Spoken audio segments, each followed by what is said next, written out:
ಪುಟ ಪ್ರಾರ್ಥನೆ. ಉಳುವುದು ಪ್ರೇಮದ ಸಂಕೇತ. ಆದರೆ ಅದರ ಉದ್ದೇಶವೇನೆಂದರೆ ಕೊಡುವ ಮತ್ತು ತೆಗೆದುಕೊಳ್ಳುವವರನ್ನು ಒಂದುಗೂಡಿಸುವುದು. ಕೊಡುವವರೊಂದಿಗೆ ಒಂದು ಆತ್ಮೀಯ ಭಾವನಕ್ಕೆ ಅದು ದಾರಿ ಮಾಡಿಕೊಡುತ್ತದೆ. ಕೊಡುವವರಿಗೆ ಒಂದು ಆತ್ಮೀಯ ಭಾವಕ್ಕೆ ಅದು ದಾರಿ ಮಾಡಿಕೊಡದಿದ್ದರೆ ಆಶೀರ್ವಾದಕ್ಕೆ ಅರ್ಥವಿಲ್ಲ. ಇದಕ್ಕೆ ಮತ್ತೊಂದು ದೃಷ್ಟಾಂತವೆಂದರೆ, ಒಬ್ಬ ಶ್ರೀಮಂತ ಸಂಬಂಧಿಯೊಡನೆ ವಾರಸುದಾರನಾಗಬೇಕೆಂಬ ಹಂಬಲದಿಂದ ಒಬ್ಬ ವ್ಯಕ್ತಿ ಆತನಿಗೆ ಇಷ್ಟವಾಗುವಂತೆ ನಡೆದುಕೊಳ್ಳುವ ವಿಷಯವನ್ನು ತೆಗೆದುಕೊಳ್ಳಿ. ಆತನಿಗೆ ಶ್ರೀಮಂತನ ಸಿರಿ ಸಂಪತ್ತಿಗೆ ಉತ್ತರಾಧಿಕಾರಿಯಾಗಿ ಸಿಗಬಹುದು, ಆದರೆ ಆತ ಆ ಪ್ರಕ್ರಿಯೆಯಲ್ಲಿ ಬಹಳವಾಗಿ ಕಳೆದುಕೊಳ್ಳಲೂಬಹುದು.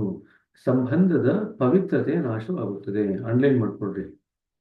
ಪ್ರತಿಯೊಂದು ಸಂಬಂಧಕ್ಕೂ ಒಂದು ಪವಿತ್ರತೆ ಇರುತ್ತೆ. ನಾವು ಆ ಸಂಬಂಧವನ್ನು ದುರುಪಯೋಗ ಮಾಡಿಕೊಂಡಾಗ ಆ ಪವಿತ್ರತೆ ನಾಶವಾಗುತ್ತೆ. ನಾವು ಸಾಮಾನ್ಯವಾಗಿ ಯಾವುದೇ ಸಂಬಂಧದಲ್ಲಿ ಪವಿತ್ರತೆ ಬಗ್ಗೆ ಯೋಚನೆ ಮಾಡ್ಲಿಕ್ಕೆ ಹೋಗಲ್ಲ. ಪವಿತ್ರತೆನ ಕಾಪಾಡ್ಕೋಬೇಕು ಅಂತಂದ್ರೆ ಏನ್ ಮಾಡ್ಬೇಕು ಅಂತಂದ್ರೆ, ಪ್ರತಿಯೊಂದು ಸಂಬಂಧದಲ್ಲೂ ನಮ್ಮ ಪಾತ್ರದಲ್ಲಿ ಒಂದು ಇತಿಮಿತಿ ಇರುತ್ತೆ. ನಾವು ನಮ್ಮ ಪಾತ್ರನ, ಆ ಸಂಬಂಧದಲ್ಲಿ ನಮ್ಮ ಪಾತ್ರನ ಸರಿಯಾಗಿ ಅರ್ಥ ಮಾಡಿಕೊಂಡು ಆ ಇತಿಮಿತಿನಲ್ಲೇ ಇದ್ರೆ ನಾವು ಆ ಸಂಬಂಧದಲ್ಲಿ ಪವಿತ್ರತೆನ ಕಾಪಾಡ್ಕೊಳ್ತೀವಿ. ಯಾವುದೇ ಸಂಬಂಧದಲ್ಲಿ ಪವಿತ್ರತೆನ ಕಾಪಾಡ್ಕೋಬೇಕು ಅಂತಂದ್ರೆ ನಾವು ಅದರಲ್ಲಿ ಅನವಶ್ಯಕವಾದಂಥ ಶಕ್ತಿ ತುಂಬೋದರಲ್ಲಿ, ಅನವಶ್ಯಕವಾದಂಥ ನಿರೀಕ್ಷೆಗಳನ್ನ ತುಂಬೋದರಲ್ಲಿ, ಅದರಲ್ಲಿ ಅನವಶ್ಯಕವಾದಂಥ ಭಾವೋದ್ರೇಕನ ತುಂಬೋದಾಗ್ಲಿ, ಇದು ಯಾವುದೂ ಮಾಡಲಿಲ್ಲ ಅಂದ್ರೆ ಆ ಸಂಬಂಧ ಪವಿತ್ರ ಆಗಿರುತ್ತೆ. ಸಾಮಾನ್ಯವಾಗಿ ಸಂಬಂಧ ಯಾವಾಗ ಮಾಸು ಹೋಗ್ಲಿಕ್ಕೆ ಶುರು ಆಗುತ್ತೆ ಅಂತಂದ್ರೆ, ನಾವು ಆ ಸಂಬಂಧದಲ್ಲಿ ಪವಿತ್ರತೆನ ಕಾಪಾಡ್ಕೊಳ್ಲಿಕ್ಕೆ ಆಗ್ಲಿಲ್ಲ ಅಂತಂದ್ರೆ ಅವಾಗ ಅದು ಕಾಲಕ್ರಮೇಣದಲ್ಲಿ ಮಾಸು ಹೋಗುತ್ತೆ. ಆ ಸಂಬಂಧದಲ್ಲಿ ನಾವು ತುಂಬಾ ಅಹಮ್ಮಾಗಿ ನಡ್ಕೊಳ್ಳೋದು, ನಾವು ಹೇಳಿದಂಗೆ ನಡಿಬೇಕು ಅಂತ ಗಲಾಟೆ ಮಾಡೋದು, ತುಂಬಾ ಅನವಶ್ಯಕವಾದಂಥ ಭಾವೋದ್ರೇಕನ ತುಂಬೋದು, ಅನವಶ್ಯಕವಾದಂಥ ನಿರೀಕ್ಷೆಗಳನ್ನ ಇಟ್ಕೊಳ್ಳೋದು, ಇದೆಲ್ಲ ಆದಾಗ ಏನಾಗುತ್ತೆ, ಆ ಸಂಬಂಧದಲ್ಲಿ ಪವಿತ್ರತೆ ಹೋಗುತ್ತೆ. ಕಾಲಕ್ರಮೇಣದಲ್ಲಿ ಆ ಸಂಬಂಧ ಕಳಚಿ ಹೋಗುತ್ತೆ. ಸಂಬಂಧದಲ್ಲಿ ನಿಜವಾದಂಥ ಪ್ರೇಮ ಇತ್ತು ಅಂತಂದ್ರೆ ನಾವು ಇದು ಯಾವುದನ್ನು ಮಾಡಲ್ಲ. ಪ್ರೇಮ ಏನ್ ಮಾಡುತ್ತೆ, ಇದು ಯಾವುದೂ ಆಗದೆ ಇರೋ ತರ ಅದನ್ನ ಇತಿಮಿತಿಗೊಳಿಸುತ್ತೆ. ಸೊ ಯಾವುದೇ ಸಂಬಂಧನ ಅತಿರೇಕ ಹೋಗದೆ ಇರೋ ತರ ನೋಡ್ಕೋಬೇಕು. ಎಲ್ಲ ಸಂಬಂಧದಲ್ಲೂ ನಾವು ಇತಿಮಿತಿಯನ್ನು ಕಾಪಾಡಿಕೊಂಡಾಗ ನಮ್ಗೆ ಆ ಸಂಬಂಧದಿಂದ ಸಾಕಷ್ಟು ಒಳಿತಾಗುತ್ತೆ. ಸಂಬಂಧ ನಾಶ ಆಗ್ಲಿಕ್ಕೆ ಕಾರಣ ಏನಪ್ಪಾ ಅಂತಂದ್ರೆ, ಅದನ್ನು ನಾವು ಇತಿಮಿತಿಯಲ್ಲಿ ಇಟ್ಕೊಳ್ತೀರಾ, ಅದರಲ್ಲಿ ನಮ್ಮ ಪಾತ್ರವನ್ನು ನಾವು ಸರಿಯಾಗಿ ತಿಳ್ಕೊಳ್ತೀರಾ, ನಾವು ಆ ಸಂಬಂಧನ ದುರುಪಯೋಗ ಪಡ್ಕೊಂಡಾಗ ಆ ಸಂಬಂಧ ತಾನಾಗಿ ಅದು ಬಿಟ್ಟು ಹೋಗುತ್ತೆ. ಇದು ಜ್ಞಾಪಕ ಇಟ್ಕೊಳ್ರಿ. ಸರಿನಾ? ಇದು ಪ್ರತಿಯೊಬ್ಬ ಮನುಷ್ಯನಿಗೂ ಕೂಡ, ನಾವಿರ್ತಕ್ಕಂಥ ಮನುಷ್ಯ ಯಾರೂ ಕೂಡ ಒಂಟಿ ಜೀವಿ ಅಲ್ಲ. ಪ್ರತಿಯೊಬ್ಬರಿಗೂ ಕೂಡ ಹಲವಾರು ಸಂಬಂಧಗಳಿರುತ್ತೆ. ಪ್ರತಿಯೊಂದು ಸಂಬಂಧದಲ್ಲೂ ತನ್ನದೇ ಆದಂಥ ಪಾವಿತ್ರತೆ ಇರುತ್ತೆ. ಎಷ್ಟೋ ಸತಿ ನಾವು ನೋಡ್ತೀವಿ, ಸ್ನೇಹಿತರಿರ್ಬೋದು, ಪ್ರಾಣ ಸ್ನೇಹಿತರೇ ಇರ್ಬೋದು, ಆದರೆ ಕಷ್ಟದಲ್ಲಿದ್ದಾಗ ಆ ಪ್ರಾಣ ಸ್ನೇಹಿತನ ಹತ್ರ ಒಂದು ಸ್ವಲ್ಪ ದುಡ್ಡು ಬೇಕು ಅಂತ ಕೇಳಲಿಕ್ಕೂ ನಾವು ಹಲವಾರು ಬಾರಿ ಯೋಚನೆ ಮಾಡ್ತೀವಿ. ಯಾಕೆ ಯೋಚನೆ ಮಾಡ್ತೀವಿ? ಏನ್ ತಡಿತಾ ಇದೆ ನಮ್ಮನ್ನ ಅಂತಂದ್ರೆ, ನಾವು ಕೇಳೋದ್ರಿಂದ ಆ ಸಂಬಂಧದ ಪಾವಿತ್ರತೆ ಎಲ್ಲಿ ಹೋಗುತ್ತೆ. ಅದಕ್ಕೋಸ್ಕರ ನಾವು ಸಾಕಷ್ಟು ಸಾರತಿ ಯೋಚನೆ ಮಾಡ್ತೀವಿ. ನಮ್ಮ ಮನಸ್ಸು ಹೇಳುತ್ತೆ ಪ್ರಾಣ ಸ್ನೇಹಿತ ಕೇಳು ಪರವಾಗಿಲ್ಲ ಅಂತ, ಆದ್ರೆ ಹೃದಯ ಯಾವಾಗಲೂ ಅದಕ್ಕೆ ತಡೆ ಹಾಕಿರುತ್ತೆ. ಹೃದಯಕ್ಕೆ ಪ್ರೇಮದ ಸಂಬಂಧ ದೊಡ್ಡದು, ಆ ದುಡ್ಡಿನ ಅವಶ್ಯಕತೆಗಿಂತ. ಸೊ ಅದೇನ್ ಮಾಡುತ್ತೆ, ಏನು ಕೇಳಲಿಕ್ಕೆ ಹೋಗ್ಬೇಡ ಅಂತ ಅದು ಒಂಚೂರು ತಡೆ ಮಾಡ್ತಾ ಇರುತ್ತೆ. ಸೊ ಪರಿಸ್ಥಿತಿ ಸಿಕ್ಕಾಬಿಟ್ಟೆ ಕೈ ಮೀರಿದಾಗ ನೀವು ಕೇಳ್ತೀರ, ಅಲ್ಲಿವರೆಗೂ ನೀವೇನು ಕೇಳಲಿಕ್ಕೆ ಹೋಗಲ್ಲ. ಸರಿನಾ? ಸೊ ಇದು ಜ್ಞಾಪಕ ಇಟ್ಕೊಳ್ರಿ. ಹೃದಯದಲ್ಲಿ ಯಾರು ಜೀವನ ಮಾಡ್ತಾರೆ ಅವರು ಸಂಬಂಧದ ಪಾವಿತ್ರತೆ ಬಗ್ಗೆ ಸಾಕಷ್ಟು ಗಮನ ಹರಿಸ್ತಾರೆ. ನಾವು ಯಾವುದೇ ಸಂಬಂಧದಲ್ಲಿ ತುಂಬಾ ಖುಷಿಯಾಗಿರ್ಬಾರದು. ಸಂಬಂಧದಲ್ಲಿ ಎರಡು ವ್ಯಕ್ತಿಗಳಿರ್ತಾರೆ. ಪ್ರೇಮ ಇದ್ದಾಗ ನಡುವೆ ಆ ಎರಡು ವ್ಯಕ್ತಿಗಳನ್ನ ಒಗ್ಗೂಡಿಸುವಂತ ಶಕ್ತಿಯಾಗಿ ಕೆಲಸ ಮಾಡ್ತಿರುತ್ತೆ. ಆದ್ರೆ ಆ ಪ್ರೇಮದ ಜಾಗದಲ್ಲಿ ನಾವು ಪ್ರೇಮಕ್ಕೆ ಬೇರೆ ಏನಾದರೂ ಕಲಬೆರಕೆ ಮಾಡಿದ್ರೆ, ಕಲಬೆರಕೆ ಅಂತಂದ್ರೆ ನಮ್ಮ ಅಹಂ ಇರ್ಬೋದು, ನಮ್ಮ ಮನಸ್ಸಿನ ನಿರೀಕ್ಷೆಗಳಿರ್ಬೋದು, ನಮ್ಮ ಮನಸ್ಸಿನ ಆಸೆಗಳಿರ್ಬೋದು, ನಮ್ಮ ಮನಸ್ಸಿನ ಭಾವನೆಗಳಿರ್ಬೋದು. ಪ್ರೇಮ ಏನುವೆ ಪವಿತ್ರವಾದಂಥ ಒಂದು ಭಾವನೆ. ಆ ಭಾವನೆಗೆ ನಾವು ಬೇರೆ ಒಂದು ವಿಚಾರಗಳನ್ನ ತುಂಬಿ ಅದನ್ನ ಕಲಬೆರಕೆ ಮಾಡಿದ್ರೆ ಪ್ರೇಮನ, ಆಗ ಸಂಬಂಧ ಉಳಿಲಿಕ್ಕೆ ಸಾಧ್ಯವಿಲ್ಲ. ಸರಿನಾ? ಇದನ್ನ ನೋಡ್ಕೊಳ್ರಿ. ಇನ್ಮೇಲೆ ನೀವು ಯಾರ ಜೊತೆ ಒಡನಾಡ್ಬೇಕಾದ್ರೆ ಆ ಸಂಬಂಧದ ಪಾವಿತ್ರ್ಯತೆನ ಕಾಪಾಡ್ಕೊಳ್ಳಿಕ್ಕೆ ನಿಮ್ ಕೈಲಿ ಆಗ್ತಾ ಇದೆಯಾ ಇಲ್ವ ಅಂತ ನೋಡ್ಕೊಳ್ರಿ. ಅವಾಗ ಆ ಪಾವಿತ್ರ್ಯತೆ ಬಗ್ಗೆ ಸ್ವಲ್ಪ ಮಟ್ಟಿಗೆ ನಿಮಗೆ ಅರಿವು ಮೂಡುತ್ತೆ. ಕಾಲಕ್ರಮೇಣದಲ್ಲಿ ಇದೆಲ್ಲ ತನಗ್ತಾನಾಗಿ ಆಗುತ್ತೆ. ನಮ್ಮ ಆಧ್ಯಾತ್ಮದಲ್ಲಿ ನೀವು ಆಧ್ಯಾತ್ಮಿಕವಾಗಿ ಬೆಳೀತಾ ಬೆಳೀತಾ ಎಲ್ಲ ಕೆಲಸದಲ್ಲೂ ತನಗ್ತಾನಾಗಿ ನೀವು ಪಾವಿತ್ರ್ಯತೆನ ಕಾಪಾಡ್ಕೊಳ್ತೀರ. ಎಲ್ಲ ಸಂಬಂಧದಲ್ಲೂ ಅದು ನಿಮಗೆ ಗೊತ್ತಿಲ್ದಿರನೇ ಆಗುತ್ತೆ. ನಮ್ಮಲ್ಲೇ ತಗೊಳ್ರಿ. ನೀವೆಲ್ಲೋ ಒಂದ್ ಕಡೆ ಹೋಗಿ ಯಾವುದೋ ವಿಚಾರ ಮಾತಾಡ್ಲಿಕ್ಕೆ ಹೋಗಿರ್ತೀರ ಅಂತ ಇಟ್ಕೊಳ್ರಿ. ವಿಚಾರ ಮಾತಾಡ್ಲಿಕ್ಕೆ ಹೋಗಿದ್ದಾಗ ಅಲ್ಲಿ ಬಂದಿರ್ತಕ್ಕಂಥ ಜನ ಪಾಪ ಕೆಲವು ಸತಿ ಏನ್ ಮಾಡ್ತಾರೆ, ಅವ್ರಿಗೆ ಇರ್ತಕ್ಕಂಥ ಆ ಕಾಯಿಲೆಗಳೇನಿದೆ ಅದನ್ನ ಚರ್ಚೆ ಮಾಡ್ಲಿಕ್ಕೆ ಶುರು ಮಾಡ್ಬಿಡ್ತಾರೆ. ಈಗ ನೀವು ಅಲ್ಲಿ ಹೋಗಿರೋದು ಯಾವ ದೃಷ್ಟಾಂತದಲ್ಲಿ ನೀವು ಪ್ರಶಿಕ್ಷಕರಾಗಿ ಯಾವುದೋ ಒಂದು ವಿಚಾರನ ಮಾತಾಡ್ಲಿಕ್ಕೆ ಅಂತ ಹೋಗಿದ್ದೀರಾ ಅಂತ ಇಟ್ಕೊಳ್ರಿ. ಆಗ ಅವರು ಕಾಯಿಲೆ ಮಾತಾಡ್ಲಿಕ್ಕೆ ಶುರು ಮಾಡ್ತು ಅಂತಂದ್ರೆ ಆ ಕಾಯಿಲೆಗೆ ನಿಖರವಾದಂತ ಉತ್ತರ ನೀವು ಕೊಡುವಂತ ಸ್ಥಿತಿಯಲ್ಲಿ ಇರಲ್ಲ ನೀವು. ಆದ್ರೆ ಅಲ್ಲಿ ಪ್ರಶಿಕ್ಷಕರಾಗಿ ನಿಮ್ಮ ಹತ್ರ ಏನೋ ಕೇಳಲಿಕ್ಕೆ ಬಂದವರು ಕಾಯಿಲೆ ವಿಚಾರ ಮಾತಾಡ್ಲಿಕ್ಕೆ ಶುರು ಆಯ್ತು ಅಂತಂದ್ರೆ ಈಗ ಆ ಸಂಬಂಧದಲ್ಲಿ ಏನಾಯ್ತು? ಆ ಸಂಬಂಧದಲ್ಲಿ ಇದ್ದಂತ ಪವಿತ್ರತೆ, ಈಗ ಒಬ್ರು ಪ್ರಶಿಕ್ಷಕ, ಒಬ್ರು ಅಭ್ಯಾಸಿ, ಅವರು ಒಂದು ರೀತಿಯಾದಂತ ಪ್ರೇಮ ಭಾವದಲ್ಲಿ ಬಂಧನರಾಗಿದ್ರು. ಅದರಲ್ಲಿ ಸಾಕಷ್ಟು ಕೆಲಸ ನಡೀತಾ ಇತ್ತು. ಯಾವಾಗ ನಾವು ಆ ಪಾತ್ರವನ್ನು ಬಿಟ್ಟು ನಾವು ವೈದ್ಯಕೀಯ ಪಾತ್ರದ ಮೇಲೆ ನಾವು ಒತ್ತು ಕೊಡ್ಲಿಕ್ಕೆ ಶುರು ಮಾಡ್ತೀವಿ, ಆಗ ಕಾನ್ಫ್ಲಿಕ್ಟ್ ಆಯ್ತು. ಬಂದಿರತಕ್ಕಂಥ ಪ್ರಶಿಕ್ಷಕರ ಕೆಲಸಕ್ಕೆ ಇಲ್ಲಿ ನಿಮ್ಮನ್ನ ಅವರು ನಿರೀಕ್ಷೆ ಮಾಡ್ತಿರೋದು ವೈದ್ಯಕೀಯ ಸಲಹೆಗೆ. ಸಂಬಂಧ ಏನಾಯ್ತು? ಇವಾಗ ಸಂಬಂಧದಲ್ಲಿ ಆ ಪಾತ್ರದ ಒಂದು ಬದಲಾವಣೆ ಆಯಿತು. ಯಾವಾಗ ಸಂಬಂಧದಲ್ಲಿ ಪಾತ್ರದ ಬದಲಾವಣೆ ಆಗುತ್ತೋ ಆಗ ಅದರಲ್ಲಿ ಸ್ವಲ್ಪ ಮಟ್ಟಿಗೆ ಅಪವಿತ್ರತೆ ಬರಲಿಕ್ಕೆ ಶುರು ಆಗುತ್ತೆ. ಸೊ ಯಾವಾಗಲೂ ಅದಕ್ಕೇನೆ ನಾವು ಪಾತ್ರದ ಬಗ್ಗೆ ಸಾಕಷ್ಟು ನಾವು ಗಮನ ಕೊಡ್ಬೇಕಾಗುತ್ತೆ. ನಾವು ಯಾವುದೇ ಸಂಬಂಧದಲ್ಲಿ ಯಾವ ಪಾತ್ರ ಮಾಡ್ತಾ ಇದ್ದೀವಿ ಅದರ ಒಂದು ಪವಿತ್ರತೆ ಬಗ್ಗೆ ನಾವು ಸಾಕಷ್ಟು ಗಮನ ಕೊಡ್ಬೇಕಾಗತ್ತೆ. ಸರಿನಾ? ಇದು ಜ್ಞಾಪಕ ಇಟ್ಕೊಳ್ರಿ. ಇದು ಸುಮಾರು ಸ್ಥಿತಿ ನಾವು ಮಾಡ್ತೀವಿ. ಸರಿನಾ? ಈಗ ಫಾರ್ ಎಕ್ಸಾಂಪಲ್ ಕನ್ನಡದಲ್ಲಿ ಒಂದು ಮಾತಿದೆ, 18 ವರ್ಷ ಆದ್ಮೇಲೆ ವಯಸ್ಸಿಗೆ ಬಂದಂತ ಮಕ್ಕಳನ್ನ ನೀವು ಸ್ನೇಹಿತರ ತರ ನೋಡ್ಬೇಕು ಅಂತ. ತುಂಬಾ ಸಿನಿಮಾದಲ್ಲಿ ಡೈಲಾಗ್ ಇದೆ. ಸರಿನಾ? ಆದ್ರೆ ಸ್ನೇಹಿತರ ತರ ನೋಡೋದು ಅಂದ್ರೆ ಹಾಗೆ, ಅವನ ಸ್ನೇಹಿತರ ತರ ನೋಡೋದು ಅಂತಂದ್ರೆ ನೀವು ಬೇರೆ ಸ್ನೇಹಿತರಲ್ಲ, ನಿಮ್ಮ ಮಕ್ಕಳನ್ನು ಆ ತರ ಸ್ನೇಹಿತರ ನೋಡ್ತೀರಾ? ಏನ್ ಮಾಡೋದು? ಅಲ್ಲಿ ನೋಡ್ಬೇಕಾದ್ರೆ ಅದರ ಭಾವಾರ್ಥ ಏನಪ್ಪಾ ಅಂತಂದ್ರೆ, ವಯಸ್ಸಿಗೆ ಬಂದಂತ ಮಕ್ಕಳಿಗೆ ನೀವು ಸರಿಸಮನಾದಂತ ಒಂದು ಸ್ಥಾನವನ್ನು ಕೊಡಬೇಕು. ಅವರ ಮಾತಿಗೂ ಕೂಡ ತಕ್ಕದಾದಂತ ಮಾನ್ಯತೆ ಮತ್ತು ಮನ್ನಣೆಯನ್ನು ಕೊಡಬೇಕು. ಇದು ಅದರ ಅರ್ಥ. ನೀವು ಮಕ್ಕಳನ್ನೆಲ್ಲ ಫ್ರೆಂಡ್ಸ್ ಅಂತ ಅನ್ಕೊಂಡು ನಿಮ್ ಫ್ರೆಂಡ್ಸ್ ಜೊತೆ ಬಿಹೇವ್ ಮಾಡ್ತಾರ, ಮಕ್ಕಳ ಜೊತೆ ಬಿಹೇವ್ ಮಾಡ್ಲಿಕ್ಕೆ ಆಗಲ್ಲ. ಎಷ್ಟಾದ್ರೂ ನೀವು ಅವ್ರಿಗೆ ತಂದೆ ತಾಯಿನೇ, ಆ ಸ್ಥಾನ ಏನು ಬದಲಾವಣೆ ಆಗಲ್ಲ. ಸೊ ಸ್ನೇಹಿತರ ತರ ನೋಡಿ ಅಂತಂದ್ರೆ ನೀವು ಅವ್ರನ್ನ ಸ್ನೇಹಿತರ ತರ ನಡ್ಸ್ಕೊಳ್ಳಿ ಅಂತಲ್ಲ, ಅವರ ಮಾತಿಗೆ ಸ್ವಲ್ಪ ಮನ್ನಣೆಯನ್ನು ಕೊಡ್ರಿ. ನಿಮ್ಮ ಸ್ನೇಹಿತರ ಮಾತನ್ನು ಹೇಗೆ ನೀವು ಕೇಳಿದಾಗ ಮನ್ನಣೆ ಕೊಡ್ತೀರಾ, ಆ ರೀತಿ ಸ್ವಲ್ಪ ಮನ್ನಣೆ ಕೊಡಿ ಅಷ್ಟೇ. ಪಾತ್ರ ಬದಲಾವಣೆ ಆಗಲ್ಲ. ಇದೇನಾದ್ರು ಅವರು ತಪ್ಪ ಅರ್ಥ ಮಾಡ್ಕೊಂಡು ಮಕ್ಕಳನ್ನ ಸ್ನೇಹಿತರ ತರ ನಡ್ಸ್ಕೊಳ್ಳಿಕ್ಕೆ ಶುರು ಮಾಡ್ತು ಅಂತಂದ್ರೆ ಅವಾಗ ಪಾತ್ರ ಬದಲಾವಣೆ ಆಗುತ್ತೆ, ಸಂಬಂಧ ಅಪವಿತ್ರವಾಗುತ್ತೆ. ಸರಿ, ಸರಿಪ್ಪ, ಮುಂದುವರಿಯೋಣ. ನೀವು ನಿಜವಾಗಿ ದಾತನೇ ಬೇಕೆನ್ನುವುದಾದರೆ ಈಗ ಕೊಡುಗೆಗಳನ್ನು ಮರೆತು ಬಿಡಿ, ಆಶೀರ್ವಾದಗಳನ್ನು ಮರೆತು ಬಿಡಿ, ಆಧ್ಯಾತ್ಮದ ಪ್ರಾಪ್ತಿಗಳನ್ನು ಮರೆತು ಬಿಡಿ. ಅವುಗಳು ತಮ್ಮಷ್ಟಕ್ಕೆ ತಾವು ಬರುತ್ತವೆ. ಅವುಗಳ ಬಗ್ಗೆ ಯಾರು ನಾವು ಯೋಚಿಸಬಾರದು. ಹೇಗಾದರೂ ಅವನೇ ನಿಮ್ಮ ಹೃದಯದಲ್ಲಿ ಇರಬೇಕಾದರೆ ನೀವು ಏನನ್ನು ಬಯಸುವಿರಿ? ಹಾಗಾದರೆ ಕೆಲವರು ಅವನಿಗಾಗಿಯೇ ಪ್ರಾರ್ಥಿಸುವರು. ಸೊ ಪ್ರಾರ್ಥನೆ ಮಾಡೋದಾಯ್ತು ಅಂತಂದ್ರೆ ದೇವರಿಗೆ ಅದ್ಕೊಡು ಇದ್ಕೊಡು ಅಂತ ಕೇಳಬಾರದು, ನೀನೇ ಬೇಕು ಅಂತ ಕೇಳ್ಬೇಕು. ನೀನೇ ಬಂದು ನನ್ನ ಹೃದಯದಲ್ಲಿ ಇರು ಅಂತ ಕೇಳ್ಬೇಕು. ಯಾಕಂದ್ರೆ ಅವನೇ ಒಂದು ಹೃದಯದಲ್ಲಿ ಇದ್ರೆ ನಮ್ಗೆ ಏನ್ ಬೇಕು ಟೈಮ್ಗೆ ಅವನೇ ಕೊಡ್ತಾನೆ ಅಲ್ವಾ? ನಾವು ಕೇಳೋದಾದ್ರೆ ಏನಿದೆ? ಸಣ್ಣ ಮಗು ಅಪ್ಪ ಅಮ್ಮನ ಕೇಳುತ್ತೆ, ನನಗೆ ಈ ಟೈಮ್ಗೆ ಅದು ಕೊಡು, ಈ ಟೈಮ್ಗೆ ಇದು ಕೊಡು ಅಂತ ಏನಾದ್ರು ಕೇಳುತ್ತೆ, ಅಪ್ಪ ಅಮ್ಮನೇ ನೋಡ್ಕೊಂಡು ಮಗುಗೆ ಯಾವ ಯಾವ ಟೈಮ್ಗೆ ಏನೇನು ಕೊಡ್ಬೇಕೋ ಎಲ್ಲ ಅವರೇ ಕೊಡ್ತಾರೆ ಅಲ್ವಾ? ಅದೇ ಥರನೇ ನಾವು ಭಗವಂತನ ಕರ್ಕೊಂಡು ನಮ್ಮ ಹೃದಯದಲ್ಲಿ ಇಟ್ಕೊಂಡು ಸಣ್ಣ ಮಗು ಥರ ಆಗ್ಬಿಟ್ರೆ ಯಾವ ಟೈಮ್ಗೆ ಏನು ಕೊಡ್ಬೇಕು ಅವ್ನು ಕೊಡ್ತಾನೆ. ನಾವ್ ಯಾಕೆ ಚಿಂತೆ ಪಡ್ಬೇಕು ಅಲ್ವಾ? ಸೊ ಅದಕ್ಕೆ ಕೇಳೋದಾದ್ರೆ ಭಗವಂತನೇ ಸೀದಾ ಕೇಳ್ರಿ ಅಂತ ಹೇಳಿದ್ರು. ಅಷ್ಟು ಉದಾತ್ತವಾದ ಪ್ರಾರ್ಥನೆಗೆ ಅವನು ಹೇಗೆ ಸ್ಪಂದಿಸುವನು? ಅವನು ತನ್ನನ್ನು ತಾನೇ ನಮಗೆ ಕೊಡುವಂತೆ ಯಾವುದು ಅವನನ್ನು ಪ್ರೇರೇಪಿಸುತ್ತದೆ ಎಂದು ನಾನು ಕೇಳಿದೆ.